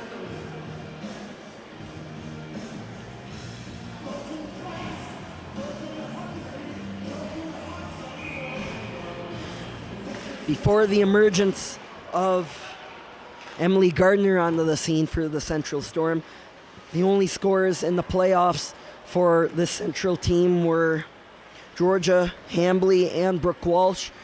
They both scored once, as the team only struck twice in 3 games in that provincial final against this Western team. And it goes to show how well they know each other. The game's becoming gradually more and more low scoring as the final went on. It began with a 5-0 romping in favor of Western over Central in Game 1 right here at the Cavendish Farms Community Sports Centre. They went down to Charlottetown to play Game 2, ended 2-1, and then as they came back up here for Game 3, the same result, a score of 2-1. There might be a lot of goals tonight, but by the way this first period has gone, both teams have locked down pretty defensively. This is the closest game so far this tournament of anybody in terms of defensive play. Gracie Goody, one move and another, stepped around Greenan twice there. Gardner twice. As Gardner then again comes out with the puck. It's Grace London in stride. She cuts to the middle. Her shot doesn't come close. Renee Chapman trying to force that puck back on around over in front. But Casey for the win says no. Chloe Glenn will have a chance here. Up with Annie Pierre-Morency. She went for the blocker side of Spence but couldn't hit the net. Keeping that in barely was McGuigan. Chloe Glant was right there in the zone trying to challenge Batchilder. But now up on the rushes, Gardner, Emily Gardner winded up for that toe drag and half slap. A couple of fakes there, but neither of them worked out in the final minute of play here in the first period of this battle of PEI. No goals yet here. There's still time for one more. Each team has had their chances. Collins trying to add another on the win count. Molly Kate McGinnis challenging Liv Lawler behind that net. McGinnis has Bailey Jones to help. Jones, looking for her first of the tournament, is stopped by Spence.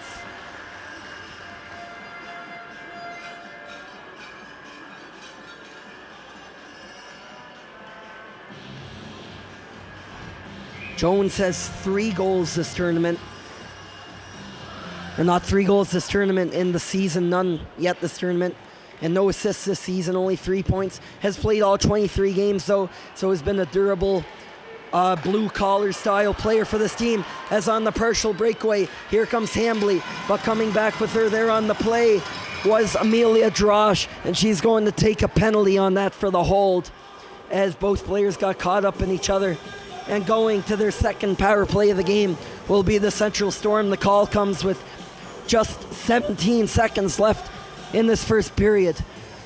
A great opportunity here for Central to strike for the first time in this game. There has not been a scoreless first period in this tournament. We're in the 7th game of the round robin right now. All 6 games have had at least 1 goal and as many as 5 in the first period over various games. And part of me is the Western win with their first power play of the game.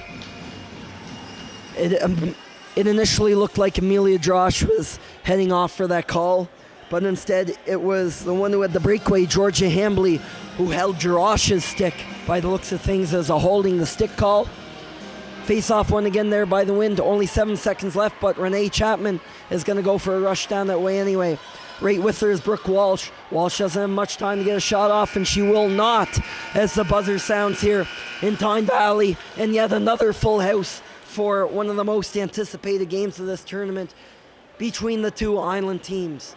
Nobody scores in that first period, though, and the fans have been getting used to a rivalry that has involved lesser and lesser scoring, as the Western Wind and the Central Storm are tied at 0 after 20 minutes of play. We'll be back after the Zamboni break.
Hello and welcome back for the second period here in this battle of PEI between the Central Storm, the PEI representatives in this 2022 Atlantic U18 Women's Hockey Championship Tournament, and the Island champions and the hosts, the Western Wind. No score after one period through 20 minutes of play. Janae Spence and Soraya Richard, the Storm and the Wind goalies respectively, have shut the door thus far. They got some scorers on each team, whether it's Chloe Glant, who put up 52 points in 24 games in PEI play in the regular season and the playoffs, along with a goal earlier in this tournament, or if it is Emily Gardner, who has 4 goals in just 2 games this tournament for the Storm, has scored half of Central's goals this tournament. Before the teams take the ice, I want to say a quick note about an important matter. On January 31st of this year, Gail Stewart from northern Nova Scotia was diagnosed with AML, which is an uncommon type of cancer that requires a stem cell infusion. Gail has a husband and 4 kids and is looking for a stem cell donor match that could potentially save her life. They are accepting donors, and they are doing that by checking, swabbing people through a stem cell kit, and anyone between the ages of 17 and 35 are potential matches for Gail. You can register today at blood.ca/join Gail's fight, and a cheek swab kit which scans for which stem cells you have will be mailed to you, which could potentially be a match. And to be eligible to register, of course, you must be between the ages of 17 and 35. So if you are in that age bracket, please consider checking out that link and taking a cheek swab kit, as you could potentially be a match for Gail, who really needs a match right now. Very active member of the northern Nova Scotia community between the Pictou County area and Antigonish. And as I mentioned in the prior broadcast, she is an aunt of one of the players playing for the Northern Subway Selects team that is just really dominating this weekend with 2 wins and 20 goals. So it definitely feels like they're pulling this effort together in support of Gail this weekend.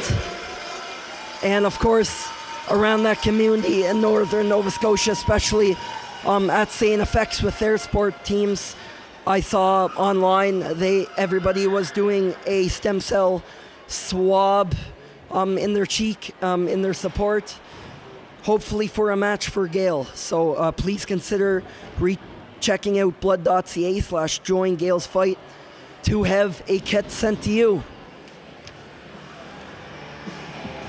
The teams have taken the ice here for the second period, as the Western Wind will continue their power play that started there late in the first period. They'll have about 1 minute and 40 seconds left on that Georgia Hambley holding the stick call that came on a late period breakaway. 1 minute 44 to be exact. But what a time to open the scoring here for your home fans, all rested after that first intermission and ready to cheer on this team loud again. Chloe Glant lining up on one side, Livy Lawler on the other. It's the 2 captains, and here we go for the second period. Immediately stolen by Morency, but Pat Childers stopped any harm from happening there. Shot down the ice quickly there by Cassie Gordon. A quick clear just seconds into the period as Emily McGuigan will start this breakout on the power play for the Western Wind. They're struggling to get it out of their zone here after that initial dump in. But now Morency is at the line, cross ice for Chloe Glant. She's going to take a loop back toward her end, and now she's going to gear up for a bit of a rush, but slid off her stick. And Livy Lawler will chip that down the ice, and that will be the end of a shift for those Central penalty killers. McGuigan again leading the charge up for the Wind to start the second period, as we're under a minute left in this power play of the evening. The Storm had an opportunity to and came up empty-handed as Walsh cuts in. Chloe Glant stole that puck briefly and is slapped back in the zone by Batchelder as the Killers do their job and keep the puck away from their net. Western has been unable to really set up in this first minute and 15 seconds of the period despite being on the power play, and they ended up shooting it down the ice for an icing violation early in this period. Only 29 seconds left on this advantage, and it's going to come all the way back down for his face-off to the left of Soraya Richard in net.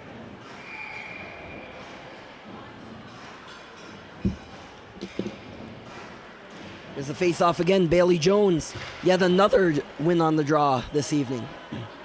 In pursuit of that is Amelia Drosh on the boards. Slapped back in for a second, but here comes Jones with Collins. It's a 3-on-1 on the far side. McGinnis Jones with a shot, and with the save is Janae Spence stopping that with the glove. It's the first shot on this Wind power play, but they still have another 15 seconds to get set up in the Central Storm end with the extra attacker on the ice. Jones wins the draw back to Collins. Collins, D from Drosh to Noy. Noy shoots it through, but it's blocked. Comes back to Noy. Stick tied up there is McGinnis. Collins is there as well. Collins swings around right as Hambley leaves the box, so that's it for the power play. Livy Lawler is right there in the slot, battling with the puck with Molly Kate McGinnis. She's down on one knee and makes a play into the corner as the Wind look to get the cycle going. Jones with a bit of a check there, but it's clean. Hambley right out of the box. Couldn't get it by Amelia Drosh on the pinch. McGinnis still jamming around the net with Bailey Jones. Back to Avery Noy, playing the point. Pressured there closely by Doyle. And Noy got a bit caught out position there as the puck gets around here. And back to Greenan on the blue line. Drosh fires it up the ice. Both teams will go for a change as the play settles in back behind Spence's net in the central zone. Long change this period, of course, so it'll be a little tougher. A long stretch pass. The intended target was Grace London of the Central Storm. The Storm will try that again. Coming up with the puck is the lean scorer, Gardner, who passes it off to Chapman, and that shot is stopped in net by Richard. 17-13 left in this second period. No goals yet, as we're almost at the 3-minute mark of elapsed time.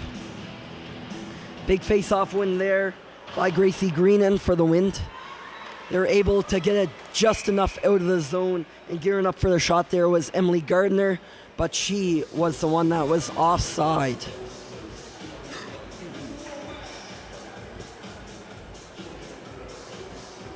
Again, the Wind have won out of 24 meetings against Central.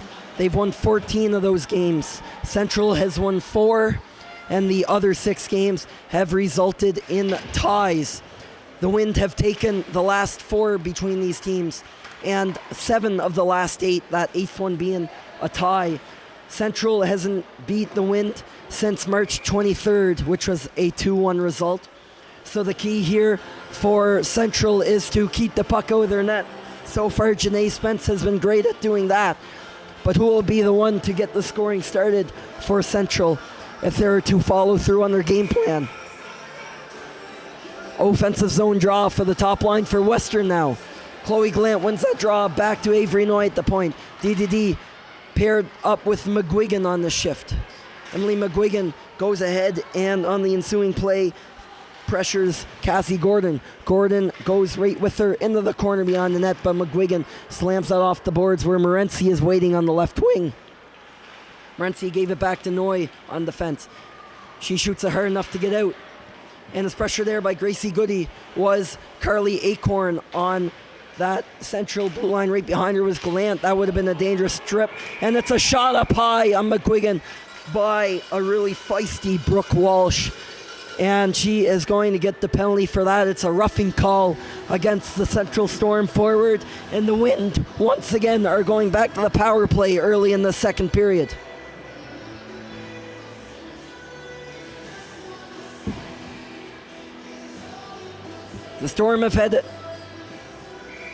The Wind have had a number of power play opportunities so far this tournament, yet to score on any. However, they did have a shorthanded goal against the Edsa West Reds yesterday. Chloe Glant's only goal of the tournament thus far. Glant's shot there was blocked and cleared out by the Storm forward Hancock. Glant has to help out her defenseman Erin Rennie there and will dump it back in all by herself.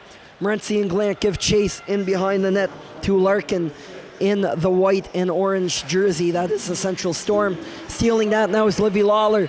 She catches Rennie flat-footed. Back there is McGuigan, but Lawler had quite a rush going, and she'll go right to the net towards Soraya Richard, but Richard covers up.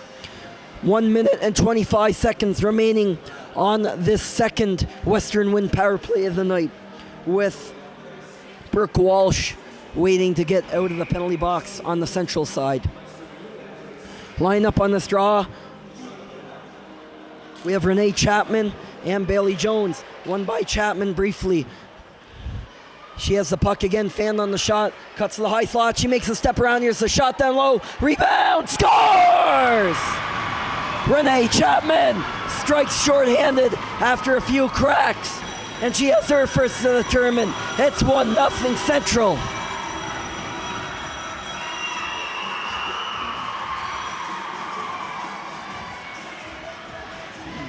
It seemed like Chapman has headed in her for a few games now. She's had a lot of stretches of play where she's skated around, maintained possession of the puck, possesses some smart passing skills and a deadly shot. And she finally buries her first of the tournament here. It's 1-0 Central. Chapman on the season, playing all 24 games on the island, has 3 goals and 7 points for the Central Storm. So is a key offensive piece, as a bunch of these players have proven to be. A number of players stepping up, one of them being Chapman, as players like Molly Doyle, who is back in the lineup now, and Kaylee Lutley, who is still out of the lineup for the Central Storm, have missed periods of time this tournament. The Wind still have 35 seconds left in their power play, looking to salvage this advantage after coughing up that shorthanded goal. They both scored and allowed a shorty this tournament. Now walking in with the puck is the defender Larkin. Larkin is stopped on the back check by Glant, it appeared. And now here comes Isabel Richards down the other way. But the puck hits the stick of Batchelder and trickles over to Janae Spence for the save. Now 14 seconds left in this Brooke Walsh minor.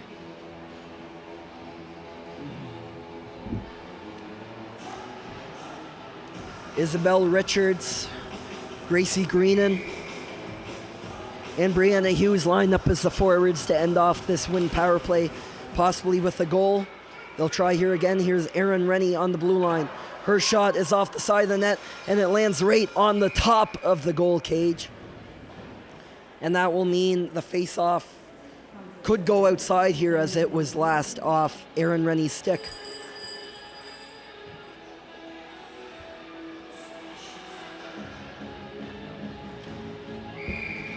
5 more seconds on this power play. It's just about over. Amelia Drosh on the other point, playing along with Erin Rennie on this pairing. Isabel Richards is in there hard against Mullins, but Lawler comes there to help out her Storm teammate, and that will do it for the power play. The Wind are 0-2 and have conceded a shorthanded goal.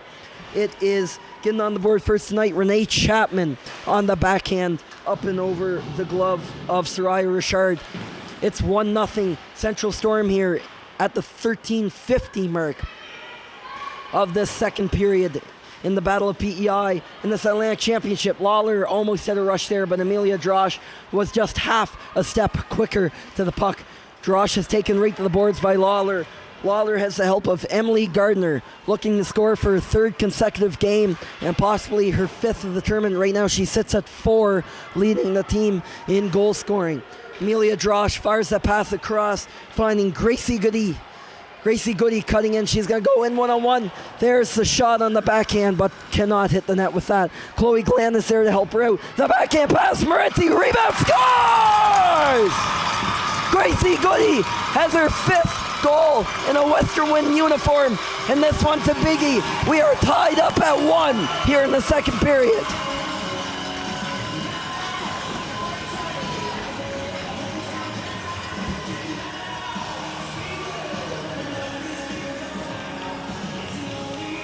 with the injuries that the Western Wind have had this year. Kristen Taylor, that reliable forward, of course, out with a collarbone injury.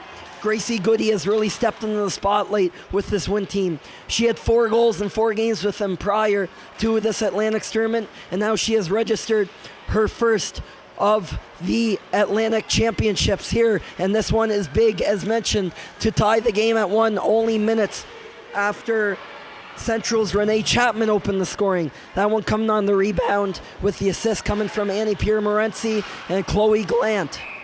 All 2 of those players on that top line, Morency and Glant, the top 2 scorers on this Wind team, picking up points in each of the Wind's 3 games here this weekend in Tyne Valley.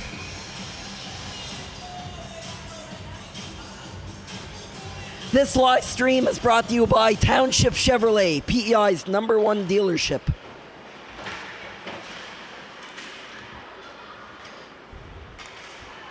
Here comes Gardner. Emily Gardner fought by a couple of players, and that was a scary looking play as Bailey Jones is on the receiving end of that shot. She's slow to get up and goes right to the bench there, and that's a scary sight to see, especially with the stick way up high there. She'll get attended to, but got up under her own power, so that's a promising sign. In the meantime, here comes Gardner. Gardner coming in the middle. Emily Gardner looking for that goal, but she is stopped by the Wind players, and now it's a 3-on-1 for the Wind. Lean, that rushes Molly Kate McGinnis along with Collins. Greenan hanging back too. There's Greenan. Almost had the shot, but a great heads-up defensive play by Alyssa Perry to keep that shot from happening. Drops back to McGuigan for the point. Scores! What a snipe! Emily McGuigan has given the Wind their first lead of the game.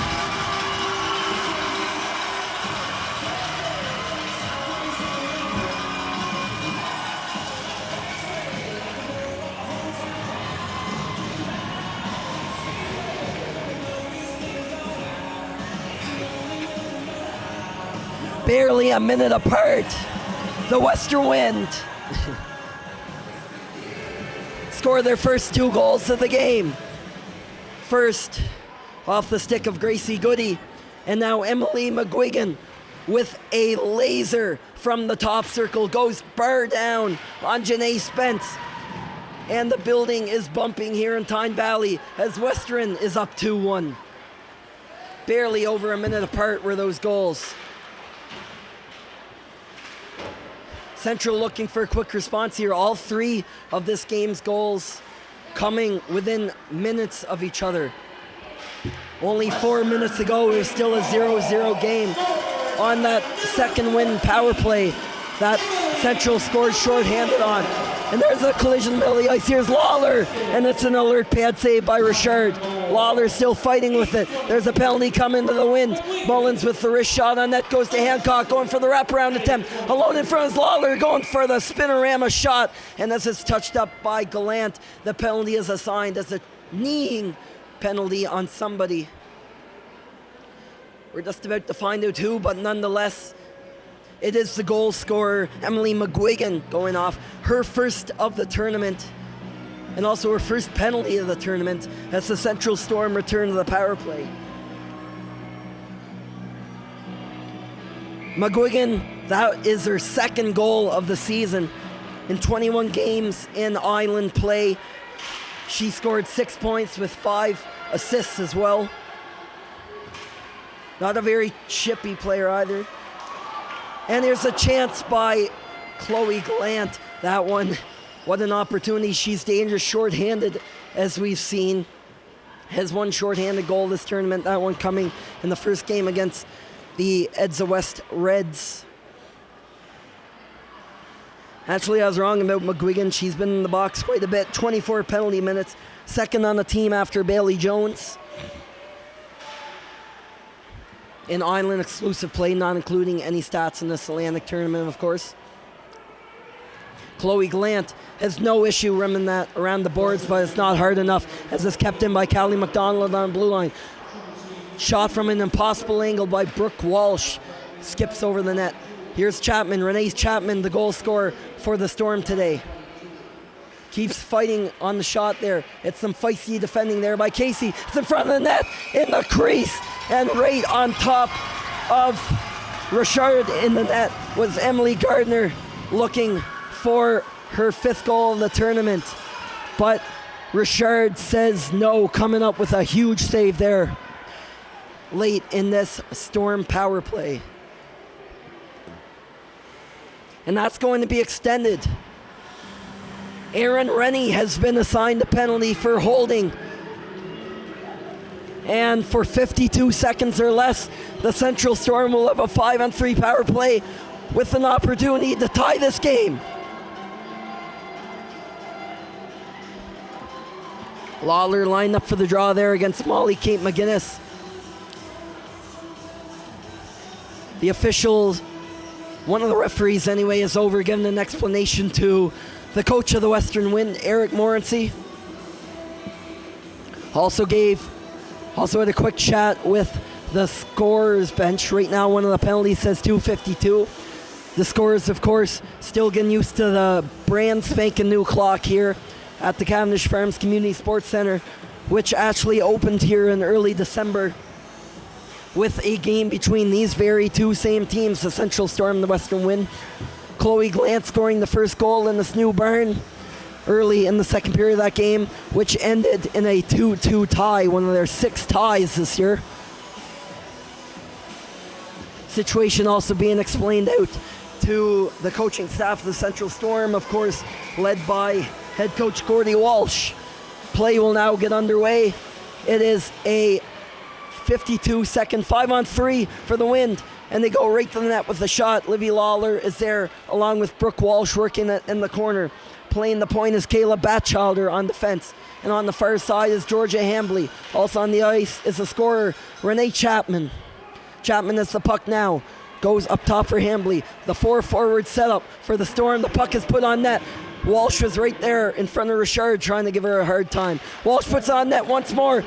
And Lawler had a shot, but the puck got away from everybody. Stays in the zone. Batchelder doing some dancing around. Evades McGuinness, the killer. Batchelder trying to walk in for the shot. She gets it off. Tied up a little bit there by McGuinness, but there was no harm done as the puck was directed toward the net. 5 seconds left in this 5-on-3. Brought back over to Batchelder now. Here's the shot through a crowd. It hit Lawler in front. She's going to get a shot rebound. Oh, what a save by Richard.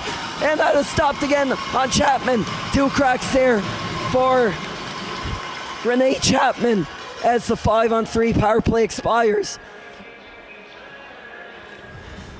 Still 1 minute and 3 seconds left in the Erin Rennie penalty. The initial penalty in McGuigan actually maybe staying. It could have been a double minor. At first it looked like the extra time on the clock was an error, but it appears it is not, as there is still another minute in the Central Storm power play. Hambley risks it on net, but Soraya Richard sees it all the way through. So that appears to what the explanation has been to each bench there about a minute ago about the error on the clock. It was, in fact, a 4-minute penalty to the Wind's Emily McGuigan for kneeing. Kneeing is typically called in a more severe fashion than minor penalties, which are 2 minutes. A lot of kneeing calls are even 5 in games, but most commonly they are double minors. Now Central is entering the zone again. 36 seconds in this extended 5-on-3 penalty against Erin Rennie and McGuigan of the Wind. 2 of their best penalty killers. And up on the rush is Annie Pierre Morenzi. She's got a step. It's a breakaway. Morenzi's in! Scores! Annie Pierre Morenzi, her second of the tournament, comes short-handed on the breakaway. The Wind extend their lead 3-1.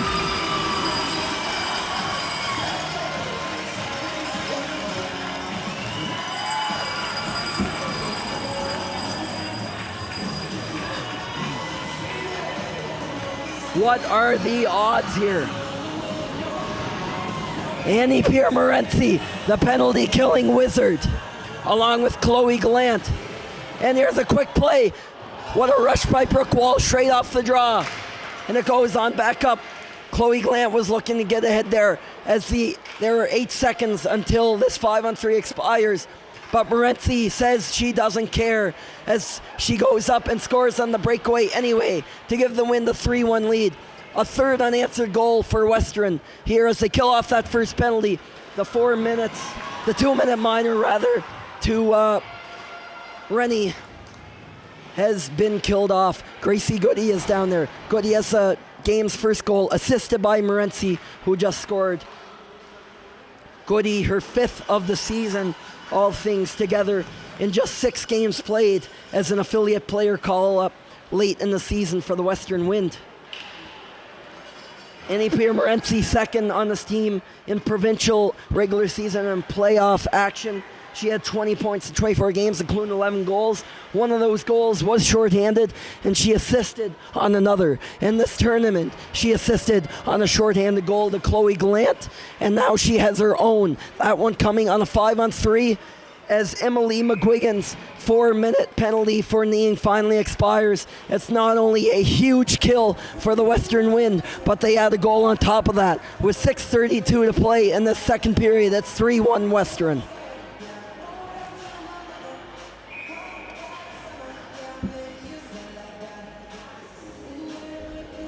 Now all the way back down in the Western zone again, where most of the play has been for the last 5 minutes as a result of that series of Wind penalties. The face-off is won there by Greenan in the blue. That one behind the net there. Greenan once more battling. Back out on the ice there is Bridget Linkletter. She swung around, and the Central Storm are going to take a penalty here.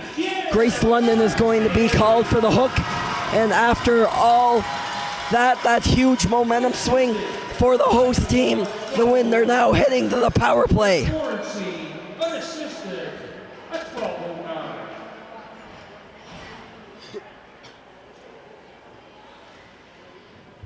The Wind had a couple of opportunities earlier in this period, haven't come up lucky on them.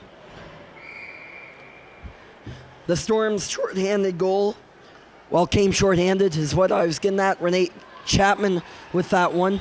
That's the only goal scored on any Wind power play tonight, as it is immediately dumped down the ice after Central Storm won that face-off to begin their kill.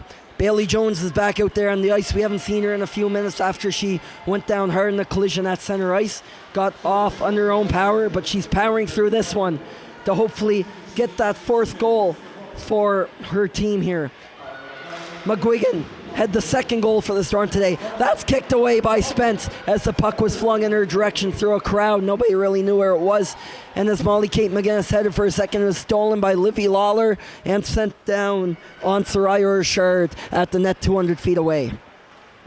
Bailey Jones leaned the rush back up again, pressured closely by Walsh. Brooke Walsh has 1 goal this tournament and has played in all situations for this Central Storm team, but what's often understated about her is her scoring prowess. 4th in this team in scoring in regular season playoff action. 5 goals in 20 games and a total of 8 points. 3 power play points as well.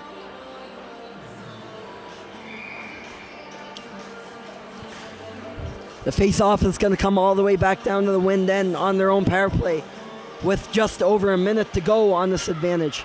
Annie Pierre Morency back out there after her breakaway that led to the 3rd goal. Chloe Glant and that whole line consisting also of Gracie Goody is out there looking to add to this lead. Avery Noy also on the blue line, assisted there by Emily McGuigan on the other side. Here comes Glant, the pass through, and that was in the crease momentarily, but Goody was tied up. Looking, kick that out. Now coming in on the power play is Amelia Drosh on the blue line, but she could not hold that in. Avery Noy made the pass on out. Morency was ready for it. Morency come down that left wing, throwing it out. A bit of a blind pass to Chloe Glant, but it works anyway. Goody playing it down to Glant. Glant has Morency in front, but Glant's going to buy some time. She's played hard there by Quilty on defense for the Storm. Dumped back into the corner by Amelia Drosh. Morency has a ton of time in that corner. She's going to play it to Chloe Glant, but is stripped there by Hillary Quilty. A nice stick, and that will buy Central some time for the change as the power play expires. A big kill there after that momentum swing, after that Grace London penalty. Just over 4 minutes to play here. The Wind have scored 3 unanswered off the sticks of Gracie Goody, Annie Pierre Morency, and Emma Lee McGuigan, all scoring goals within just under a 10-minute span to give the home team the lead. And on your clock, for the first time this tournament, the host team, Western Wind, is shown as the home team. And there are other games that were displayed on the scoreboard as the visitors. As Isabel Richards walks into the high slot, but that was knocked away by Grace Larkin on defense. Hancock looks to start the counterattack for the Central Storm, and Lean as the goal scorer. Here comes Chapman racing down the right wing, looking to protect that puck against Casey. Chapman's going to go all the way around the other side. She's still holding on to it, leaves it off for Batchelder, who slams it back down low for her teammate and Cassie Gorn behind that net. Hancock helping her out. Front there is Rennie Chapman waiting for the pass. And here comes Hancock, wrapping around the other side, pressured closely by Bridgette Linkletter, playing that all-defensive role for this Wind team. Linkletter slams it around to her D partner, Casey. Casey jams it a little bit more where Ella Collins is waiting. She gets it cleared out to Richards, and with the help there of Greenan, is able to get it out of the zone. But now it's an odd person rush here for the Storm. Here's the backhand. That is off the knob of the stick of Soraya Richard as Chapman launched the backhand in her direction. She's coming at the end of a long shift. Now out there as a couple of players change up is Hambley. Hambley in there at the top of the net. And Bailey Jones is on the ice now. Ella Collins up with her here as that's in toward the net, and that shot from a tight angle is off the side of the cage. 2 minutes and 15 seconds left in this period as Livy Lawler races up. It's a 2-on-1, Doyle trailing her. Doyle picks up the trailing pass, but it's a great stick on 2 occasions by Avery Noy. Now Batchelder tries to walk in with the shot, and she is hooked up by Avery Noy, who will be penalized for the hook. And with 2 minutes and 4 seconds left in this period, the Storm will finish it on the power play.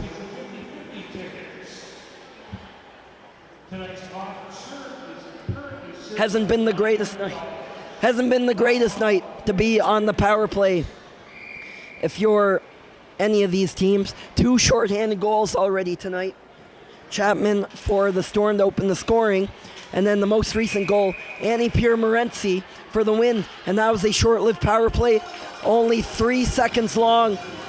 It is Georgia Hambley called for an interference call right off the face-off, and this period will end with 1 minute and 57 seconds of 4-on-4 play. And if you're a speedster like Chloe Glant is, for example, who is on the ice here with Morency, originally killing this penalty, but she'll stay on here to start this 4-on-4 situation. You got to be foaming at the mouth, getting excited about the possible offense that could come off of this, opening up the game a little more with 1 player aside off for each, the Wind and the Storm. Morency leaves it off for Chloe Glant. She collides with the official, and that's enough to turn over the puck to Livy Lawler, the opposing captain for the Storm. Lawler fighting her way up there against Amelia Drosh. Morency also back there on the back check, and Morency now has the puck. She is pressured quickly by a very fast Livy Lawler, and she'll force the turnover the other way. These teams are going back and forth on this 4-on-4. Not really a shot for anybody yet. Here comes Batchelder, cuts to the middle of the ice, rebound, and right there on top of the net was Molly Doyle. But Soraya Richard, was there first to make that save. 1 minute and 22 seconds left in the period, and 1 minute and 18 left in 4-on-4 action. There's only a 3-second difference between each team's penalty. So essentially, as one team's penalty runs out, which will be the Wind first, then the Central penalty will run out right after. Now fired up the ice, where Batchelder was waiting for it. A little bit of a high pass there, a bouncing puck comes to Renee Chapman. She's going to race down the left wing there, closely pressured by Gracie Greenan. Greenan, one of the wing forwards out there here in the last minute of the second period. Walking in is Emily Gardner. A bit of a slap shot, but that is knocked down by Greenan again. Out there on the penalty kill with Emily McGuigan playing in one of the defensive spots. Bridget Linkletter is there too, and the other forward is Isabel Richards. Left up for Callie McDonald, one of the defenders for the Storm, out on the ice right now. Still out there with Kayla Batchelder, who's had a long shift on this 4-on-4, but for 30 seconds it's going to be 4-on-3, as it's going to be a tripping call against the Western Wind. On her way off there is Gracie Greenan. And what a way to end this period. If you're the Storm, what a chance here. Nobody really successful on the power play yet, but of course that can change on the flick of a stick, as every goal is gone and all it takes is one. It's Lawler paired up with Brooke Walsh to start this power play. The forwards, Batchelder still out there with Callie McDonald. McDonald walking with the shot. A hard one is high and wide of the glove side of Soraya Richard. Amelia Drosh out there on the penalty kill, killing it with Molly Kate McGuinness. Here's the shot from a crowd. Walsh shot it through. It was off the stick of Richard, who was right for that. Lawler, one more chance for Batchelder, who fanned on that one-timer, and I don't think she was very happy with herself. It seems she played the entirety of those final 2 minutes of that second period as the Wind explode for 3 unanswered goals here in the middle of this middle frame.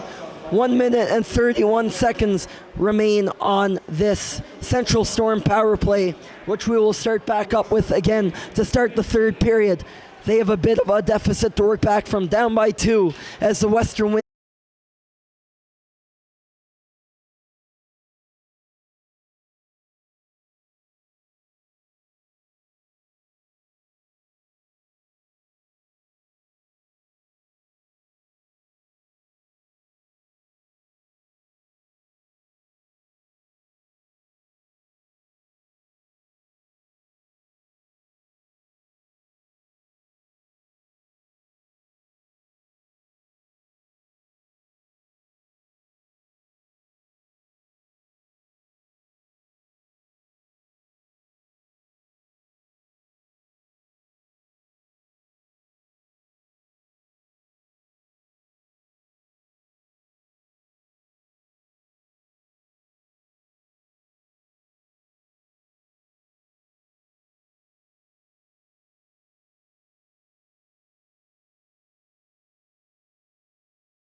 Hello and welcome back inside the Cavendish Farms Community Sports Centre here in Tyne Valley, PEI. We are about to get underway for the third period between the PEI representatives and provincial runner-ups, the Central Storm, and their long-lasting rivals, the opponents of 24, about to be 25 full games of hockey this year, the host provincial champions, Western Wind. It was the Central Storm getting the scoring going in that period on a shorthanded goal off the stick of Renee Chapman. But from there, it was all Wind. Just over a minute later, Gracie Goody tied the game. Shortly after that, Emily McGuigan with a bullet from near the blue line, bar down past goalie Janae Spence to give them the lead. And then not long after that, on a 5-on-3 penalty kill for the Wind, Annie Pierre Morency takes it all the way down on the breakaway and makes no mistake to move the score to where it is now.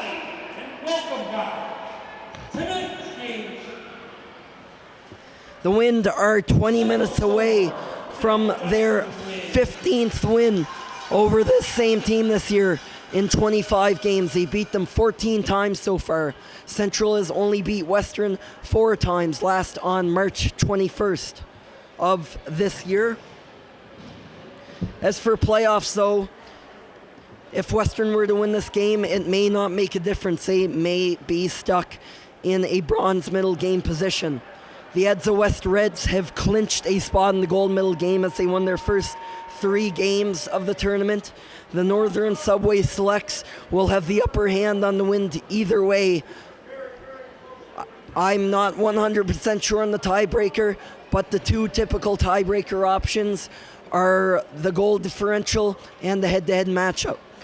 The Northern Subway Selects, who have 6 points after their first 2 wins this tournament and play twice tomorrow, beat the Wind here earlier today by a 10-1 score, a 9-1 score, excuse me.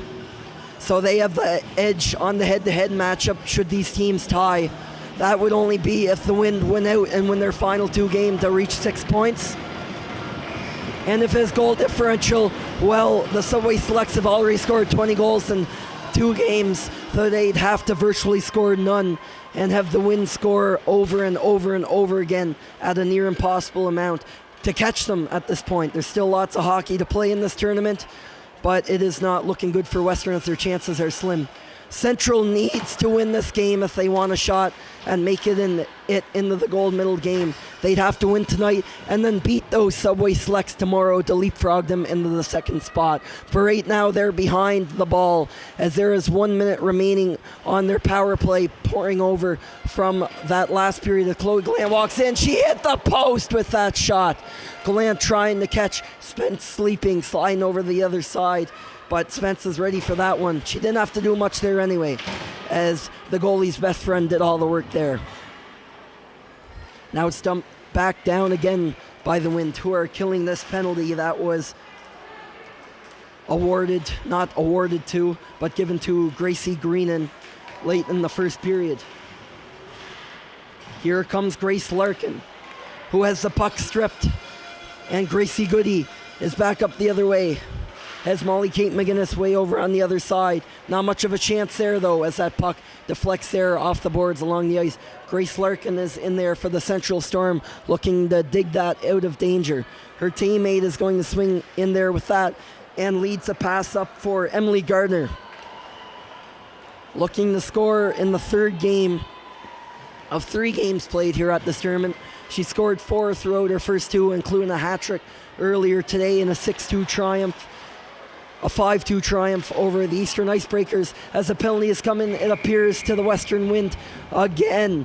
I think Avery Noy is the guilty party here. It's a hooking call as the Storm get another shot on the power play. And it was Bailey Jones instead who had the hook on the back check. Avery Noy was in front on that play, but did no wrong, unlike Jones. But nonetheless, the Storm have a chance here to move this game within 1 on this power play. They win the draw. Georgia Hampley driving in there to take the puck off the face-off tie-up by her teammate Livy Lawler. And now it's Lawler with the puck. Up at the line in that blue helmet is Hillary Quilty for Central. Over on the other point is Mullins, Maggie Mullins on this power play for Central, and Doyle as the third forward. Doyle plays it down for Hambley. Georgia Hambley swings him behind the ref and then behind the net, puts it right on net. Richard saw it though and made the save, and it tipped right on over and out for the cleared on the ice. As a minute and 20 remains on this power play, the puck has already been shot down the ice twice by the Western Wind on this latest one-person advantage. Hillary Quilty leads the rush into the zone, but it is immediately countered by McGinnis, who chipped the puck back out. Coming across the blue line again is Walsh. The shot by Walsh rings on over to Perry, Alyssa Perry, who fell down trying to make the play. Skips on over to Walsh once more, but fighting her for the puck was Ella Collins, who shot it down again. And the penalty killing unit for the Western Wind will change. Leading this rush up the ice is Kayla Batchelder. Over to Acorn, and again way over in that corner is Perry, but play will freeze as a Western clearing attempt flies into their own bench, so the face-off will be back down low to Richard's left. 16:40 into the third period here, still a 3-1 game in favor of the Western Wind. 28 seconds left in the second straight Central Storm power play. There have been a lot of penalties called here, 2 consecutive in a 3-second span to end that first period. Almost 2 full minutes of 4-on-4 action. It then became, after that, a penalty against Gracie Green into the Wind, which is killed off at the start of this period. And about to expire with 5 seconds left is the penalty against Bailey Jones. As Chapman goes for one last rush up the ice, she's knocked off the puck briefly by Glant, but Chapman still has it. Here comes Chapman, the shot off the blocker. It's denied by Richard and is fired up the ice. Intended target was Annie Pierre-Morency, but it is way past her, and despite the speed that 66 has, it is an icing call against the Western Wind. This live stream is brought to you by Township Chevrolet, PEI's #1 dealership.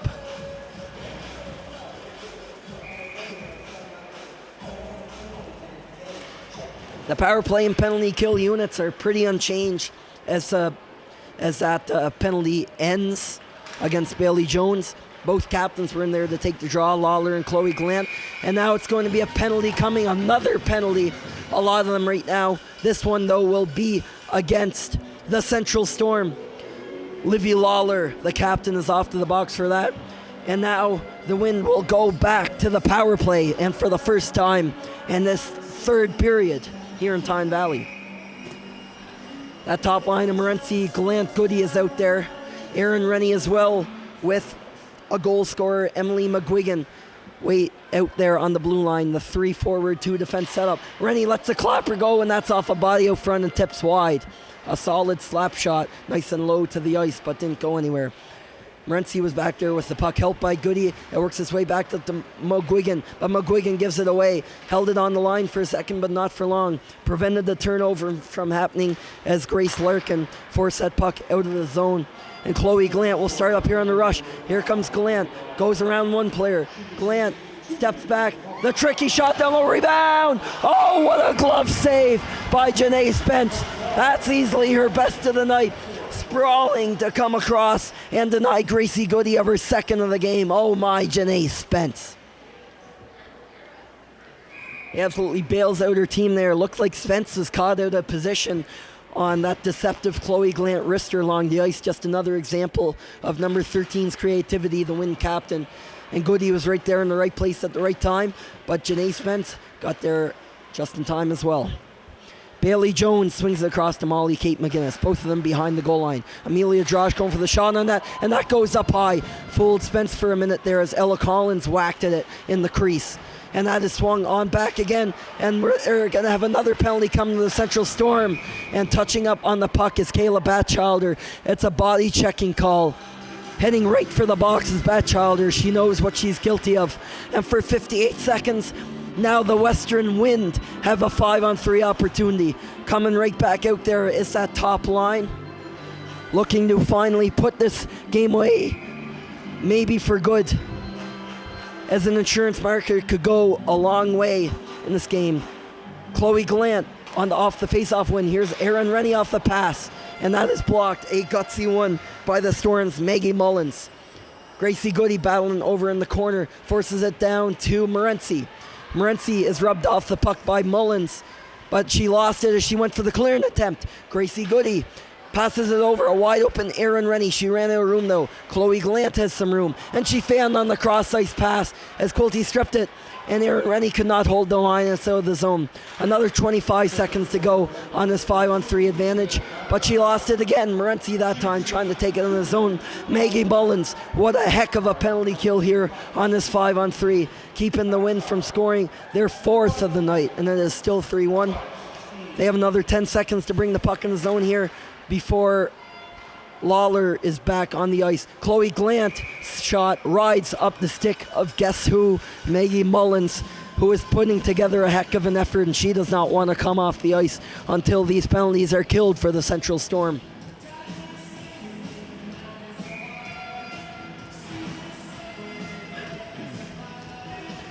After this 3 seconds, there's still another penalty still on that Kayla Batchelder body check for about a minute. Now 55 seconds as Liv Lawler leaves the box.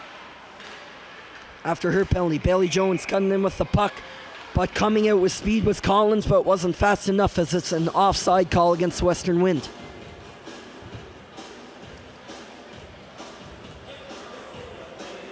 .48 seconds left on this Central penalty kill. The face-off is outside by the Central bench. Hooked up there, it was Molly Kate McGinnis tied up with a Central defender. And guess what? Another penalty. It is a holding call charged to her. McGinnis is off to the box for 2 minutes. That means 4-on-4 action for 39 seconds before the Storm embarks on another power play. It'll be abbreviated at about 1 minute and 21 seconds. The face-off was won by Liv Lawler, her first shift after her last penalty. Lawler is out there with Alyssa Perry. Lawler spins on out of the corner. She'll get the shot on herself. That is stopped by Soraya Richard for the cover. And a crucial save here as 4-on-4 action gets underway. Be sure to tune in with us at 9 a.m. tomorrow morning, bright and early, as the New Brunswick representatives, the EDSA West Reds, take on the Nova Scotia champs, the Northern Subway Selects. A very likely gold medal preview, which will be tomorrow at 9. And the referee has her arm up once again after that battle in the corner. It's a tripping call against somebody. Lawler is headed in the direction of the penalty bench. And I think we're going to get another Wind power play. It's going to be brief, 21 seconds before Central's Kayla Batchelder jumps back on the ice. And there'll be another minute plus of 4-on-4 hockey. And then from there, depending on how the scoring goes and all that, it'll be another brief Wind power play. As it's dumped right down the ice after the Storm won the draw and shot it down. Only 10 seconds in this 4-on-3 advantage for the Wind. Erin Rennie spins that up for Annie Pierre Morency, looking for Chloe Glant up the ice. She misses the pass, but the icing is waved off. It's now 4-on-4 as Batchelder is back on the ice. She's going to head to the bench and change off for someone else, but we are back at 4 aside. Rayon Chapman plays it out to Emily Gardner. Gardner comes in and she is tied up by Morency, it looked like. It's going to be a tripping call against Western. And now it's a 4-on-3 power play for the Central Storm. For those of you keeping track at home, you're doing better than I am, because this already with 12 minutes and 21 seconds still to play in the third period. I can't say this for a fact, but this seems like the most penalties in the game so far this tournament. There have been a lot. Everybody's been on different situations. Each team has had a 5-on-3, and now each team has had a 4-on-3, as the Central Storm have 50 seconds on this 4-on-3 power play to make something happen before, for the Western Wind, Molly Kate McGuinness jumps out of the box. Batchelder, who had a penalty just moments ago, is out there on this power play unit. She's on the back end there with Grace Larkin, but intercepting that pass and sending it the length of the ice was Bridget Linkletter. The teams are going to change up now. Picked off by McGuigan there as one of the goals tonight. The second one, the go-ahead goal right now for the Western Wind. It's shot right down toward Janae Spence in net. She's going to cover up, and there will be a face-off just to her left. 21 seconds left on this short Central Storm 4-on-3 power play. After that, it'll only be about 15 seconds of 4-on-4 hockey. And Janae Spence gloved that, but the whistle doesn't go. They're going to play on. Leading that rush up there is Grace Larkin. Larkin goes for a skate, and Chloe Gallant almost caught her red-handed, but instead Kayla Batchelder takes it down the other way. Batchelder will leave that off for Walsh. Brooke Walsh look to play that off to her teammate there, trailing behind her, Georgia Hambley, as that first penalty expires. Molly Kate McGuinness of the Western Wind steps out of the box, and in 5 seconds, Livy Lawler will do the same for the Central Storm. She served 2 penalties this period, but thankfully for her, hasn't come at the expense of her team. Of course, as the captain, you wouldn't feel glad about that, but she's had some great penalty killers and some great penalty killing teammates to keep this game at 3-1. All these penalties, all these power plays, and not a goal. 9 minutes and counting into this third period. What's even crazier is all those penalties coming within a 9-minute span. Not even 1/6 of the game being played as Lawler steps onto the penalty box. Chloe Glant sends a high riser right onto Spence in the net, but she will once again play it quickly as her team attempts to break out. The Storm now has 30 seconds of a power play before Aaron Rennie's penalty for the Western Wind expires. Rennie's been in the box twice this game, and also once more earlier today in their game against the Subway Selects, as Chloe Gallant and the Storm's Grace London get tied up way behind the play at the other end of the ice. The Storm looking to lead the rush down there. The pass was intended up for London, who was still behind the play. Instead, Julian Casey will stop her right in their tracks as the penalty runs out, and for the first time in a long time, we are back to 5-on-5 action. We're right at the midway point. 10 minutes left here in the third period, and the Western Wind are holding on with that dangerous 2-goal lead against their cross-province rivals in the Central Storm. Coming in is Gracie Goody. What a play! Goody went to go between the wickets of Spence, but Spence is ready for that. That's off the shin pads in front. Quiddley was there and cleared it out just in front in time. Gracie Goody had a chance there as well at the last second. Goes over to Casey. Casey puts it on net but misses. Goody waiting there over in that corner as London of the Storm chips it on out of the zone just enough for some tired teammates to change up. Quilty gets that momentum started for the Central Storm. It's Alyssa Perry chucking it on net in the direction of Soraya Richard, who will cover up and get a much needed break for everybody as both teams complete their changes with 9:23 left in this third period. Each team playing their third game of the tournament. 5-1. You're going to be happy you got that ticket. At this point, the chances are slim, as mentioned, that they will meet in the gold medal on Sunday afternoon, looking overwhelmingly like the Edsa West Reds, who have already clinched the spot in that game, and the Subway Selects from Northern Nova Scotia will be in that game. Northern hasn't clinched, but their chances are high and will become almost certain if Central Storm cannot come back here to win this game. But this is a very likely bronze medal game matchup should Northern and Edsa West hang on to their playoff berths in the gold medal game. Of course, it doesn't look like the Eastern Icebreakers will be in much of a position, especially if the Wind comes out to win this game. The Wind and Icebreakers do play tomorrow, though. So if the Wind won today and the Icebreakers beat them tomorrow, Eastern would have the heads up on the head-to-head matchup, whether that is the tiebreaker or not. Not so much on the goal differential, but that is a discussion for tomorrow for now. The face-off on this icing call against Western comes all the way back down to the Wind to end. Face-off to the right of Soraya Richard. Face-off won by, I believe it was Walsh with the Storm.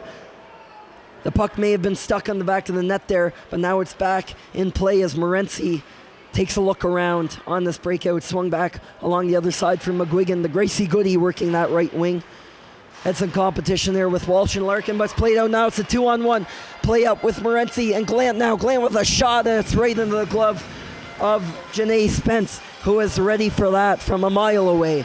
Just under 8 minutes to play here in the third period.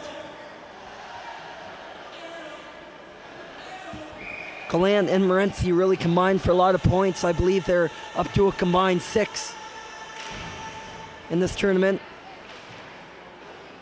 Morency may have an extra, of course. She has the goal and the assist in this game. Gallant has just the 1 assist. Gallant hasn't gone 2 games this year without scoring a goal. After not scoring earlier today, that was the 5th game all year where she hasn't found the back of the net. And she's never gone back-to-back games without doing that. And that might happen on the same day. But if her team comes out for the win, with the win here, that'll be the least of her worries. As the Wind are riding off that big late second period, maintaining that 3-1 lead over Central as the final minutes of the third period begin to tick down, as Soraya Richard will force the face-off to her left off a long outside shot. The Wind has been doing that well this third period against the Central Storm. Those defenders consisting of Avery Noy, Erin Rennie, Brigitte Linkletter, Emily McGuigan, Amelia Drosh, and Jillian Casey really bearing down on the responsibilities in their own end to keep the shots to the outside and from a rather non-dangerous angle from the viewpoint of Soraya Richard. Now the Wind are going to take it back down as this Bailey Jones, Ella Collins, Molly Kate McGinnis line will have a couple more cracks at getting on the scoreboard this evening. Bailey Jones is right there. An errant stick by Collins will force that turnover, but all she can do as she runs out of space is dump it back in. Callie McDonald plays it back out for the Central Storm. They need to do some sooner or later. Why not with their top goal scorer this tournament, and Emily Gardner? She has 4. She hasn't scored yet this game, though. Beyond the net, waiting for that is the goal scorer this game, Renee Chapman, striking short-handed, and that's the only time the Storm was able to beat Soraya Richard tonight. Battling away behind that net was a Storm player and Erin Rennie of the Wind. As it came to Callie McDonald watching that line, she couldn't hold the puck in the zone.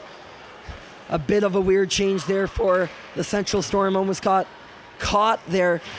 The last thing I think they need is another penalty. They got lucky a few times, but with the offense that the Wind has, you never know. As Ampere Morency walks in, nice move, and she's going to draw a penalty despite Spence making the save.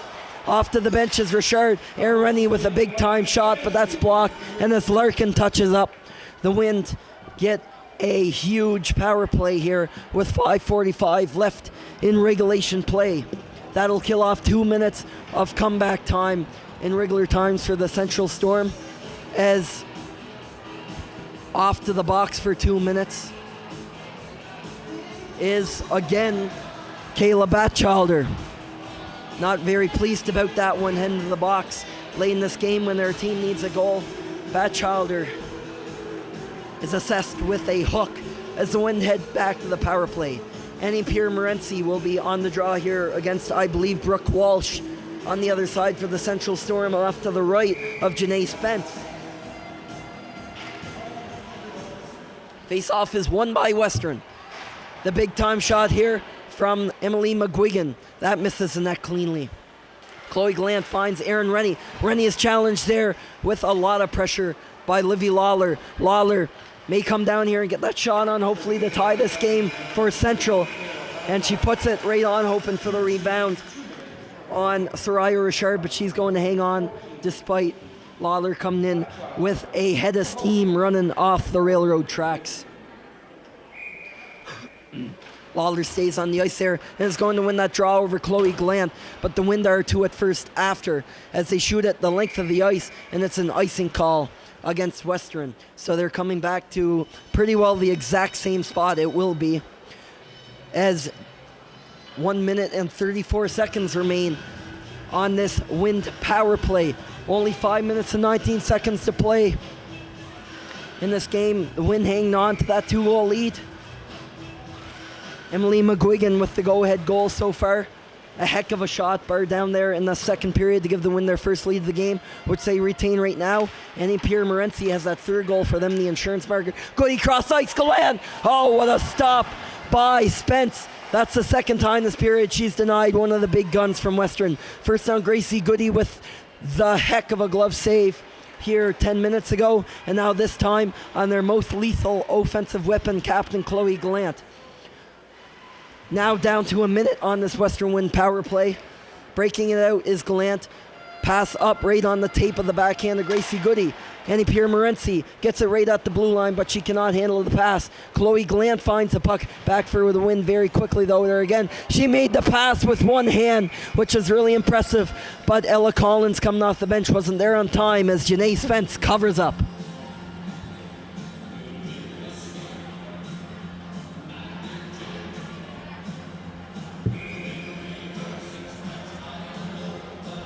Bailey Jones is in there for the Wind to take this face off. Coming up there and comes up with the win. Amelia Drosh with a hard slapper right off the hand of Molly Doyle of the Central Storm. An important block on this penalty kill. Avery Noy now throws it toward the net. It bounced out toward the slot, but no Wind players were there as Molly Doyle is able to bring that across the blue line and force everybody to reset. They only have 20 seconds left on this advantage. Bailey Jones walks in with the slap shot. It's a heavy one that goes off the blocker of Janae Spence. And the Wind maintain the possession. Molly Kay McGinnis throws it, and it's patted away by Spence once more. She's had to make a few important saves on this power play that is now 5 seconds from expiring to keep the Central Storm in this game. But now, after that penalty has been killed off, which it just has been, they don't have much time left. Just under 4 minutes. 3:40 on the clock here in Tyne Valley. No goals in this third period. All of them coming in the second frame as the Storm are on their last stand to add at least 2 to even salvage a point out of this matchup, which they've done 6 times this year, tying the Western Wind. But they are running out of daylight now. Finally with that puck, here's the long-range shot from Isabel Richards. That is steered away to the right corner by Spence. Helping her out there, Brianna Hughes as well. And also joining that line is Gracie Green. And this line hasn't seen a lot of action with the power plays and penalty kills. As Renee Chapman comes in 3-on-1, coming in on the backhand, she has room, and she hits the side of the net, can't get a quality chance in on Richard. Coming out back the other way, lead pass up for Brianna Hughes. She's just going to go for the dump in and head on off the ice as the Wind complete a change. Chloe Gland almost with the interception there. Gracie Goody looking to force one herself. Instead, it is the defender. Here comes Brigitte Linkletter. Linkletter lets the shot go, but misses that bottom corner. Looking to go low blocker on Janae Spence. But Spence doesn't have to do anything there. Coming up the other way is Brooke Walsh. Keep an eye on Janae Spence net as the clock nears the 2-minute warning in this hockey game. Still 3-1 Western. Brooke Walsh picks up that pass. Alyssa Perry joins her. Walsh over to Perry, and they didn't pick up the pass. Pass in front for Grace London, and it is a point-blank save by Richard in the goal mouth. And Annie Pierre Morency takes it right out, taking a slash for the Wind, joined by Gracie Goody. Morency trying to play the angle and get around that defender, but she was held off. It's going to come back to the Wind end as they maintain puck possession. Erin Rennie tried to step around, but here comes Grace Larkin. It's a personal 2-on-1 with the change, but she fell down with nobody near her. With Grace London joining her on that rush, what a chance that would have been. Now down to a minute 25 here in Tyne Valley. Banging away is Livy Lawler, but she doesn't do enough to hold it in her own zone. That play is broken up by McGinnis of the Wind. Not really a chance here for Janae Spence to head to the bench if she chooses to do so for the extra attacker. No signal really from Gordy Walsh, head coach, or the rest of the Charlottetown bench yet. Now she's looking at that bench, but the puck in the meantime bounces out from outside the zone. Now only about 50 seconds to play here as Bailey Jones forces a turnover in the end. Ella Collins was right there in the intended target of the pass, but she can't find it. Now back to the line, Erin Rennie shoots it wide of the net. Rebound, Bailey Jones is right there, and it is covered up by Spence with only 42 seconds left to play in this third period. Face off all the way down 200 feet away from what the Storm are trying to do, and that is score at least twice to not lose this hockey game.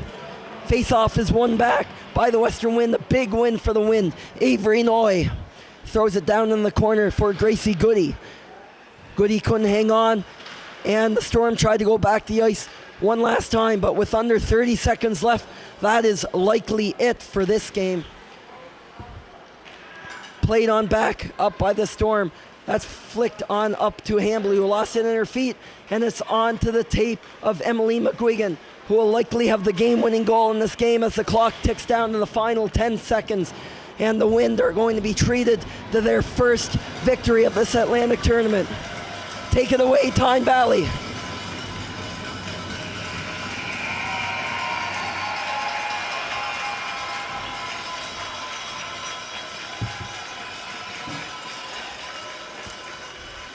And for the 15th time in 25 meetings this year, maybe not the last either, the Western Wind have defeated their provincial rivals, the Central Storm.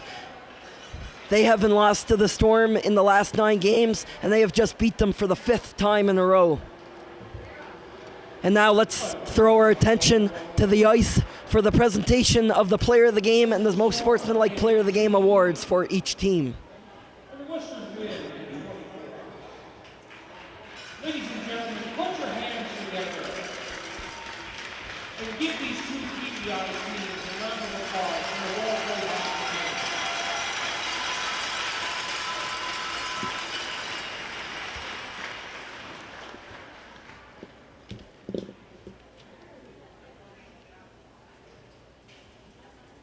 At this time, I would like to introduce Linda Richards from the U18 AAA League. Atlanta, host team, to present the Player of the Game to the respective teams.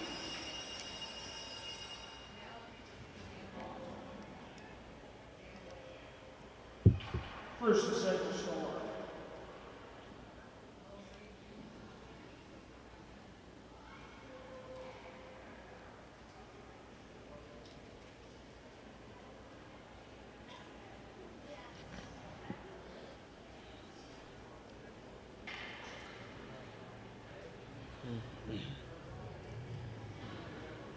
Player of the game is number 5, Livy Lawler.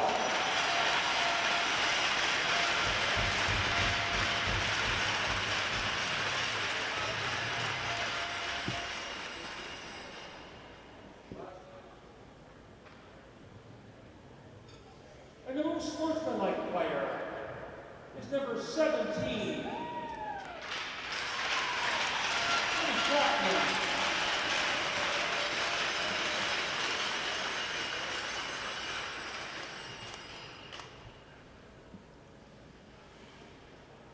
Player of the game for the Western Wind, number 66, Annie Morency.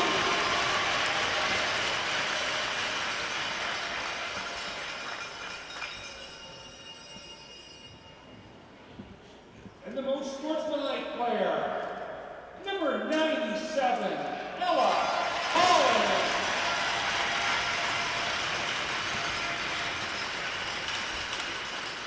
For the winning team, the Western Win, is Annie Pierre-Morency coming away with the player of the game honor. Had that breakaway goal, killing the 5-on-3 on the Deke herd around Tyne Valley.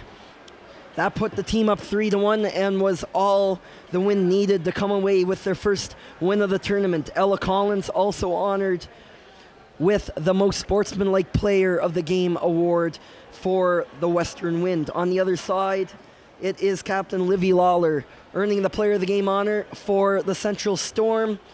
Lawler couldn't find the score sheet tonight, but came close on many instances if it wasn't for the excellent goaltending of Soraya Richard in the other net. But who did find the score sheet was the most sportsmanlike player of the game for the Central Storm, Renee Chapman. As what that means for standings, all that the Northern Subway Selects have to do tomorrow to guarantee a spot in that gold medal game is earn a point. They can win, they can tie, and they have 2 games to do it. Starting with their game against the New Brunswick representatives, the Edza West Reds, tomorrow in less than 12 hours here in Tyne Valley at 9 a.m. As for the Win, they're still in pretty tough to make that championship game. Depending on the tiebreaker, they might be eliminated right now. But that would involve the Subway Selects losing twice tomorrow and the Win winning out their final game. Those teams meet tomorrow. They play... Actually, no, those teams met today, but the host does play the Eastern Icebreakers at 12 noon after that first game between the Subway Selects and the New Brunswick representatives, the Reds. Tomorrow at 9 a.m., you can join us again then. Also, there's one more game tomorrow. There will only be 3 round-robin games, with the Subway Selects and the Central Storm closing out that portion of the tournament at 3 p.m. tomorrow afternoon. Thanks for sticking with us, though, through 4 games of hockey action here on day 2 of the 2022 Atlantic U18 Female AAA Hockey Championships here in Tyne Valley, Prince Edward Island. I'm Luke Diamond. Thanks again for tuning in, and there's still more hockey action to come this weekend, so I look forward to seeing you again tomorrow and on Sunday. Have a good night.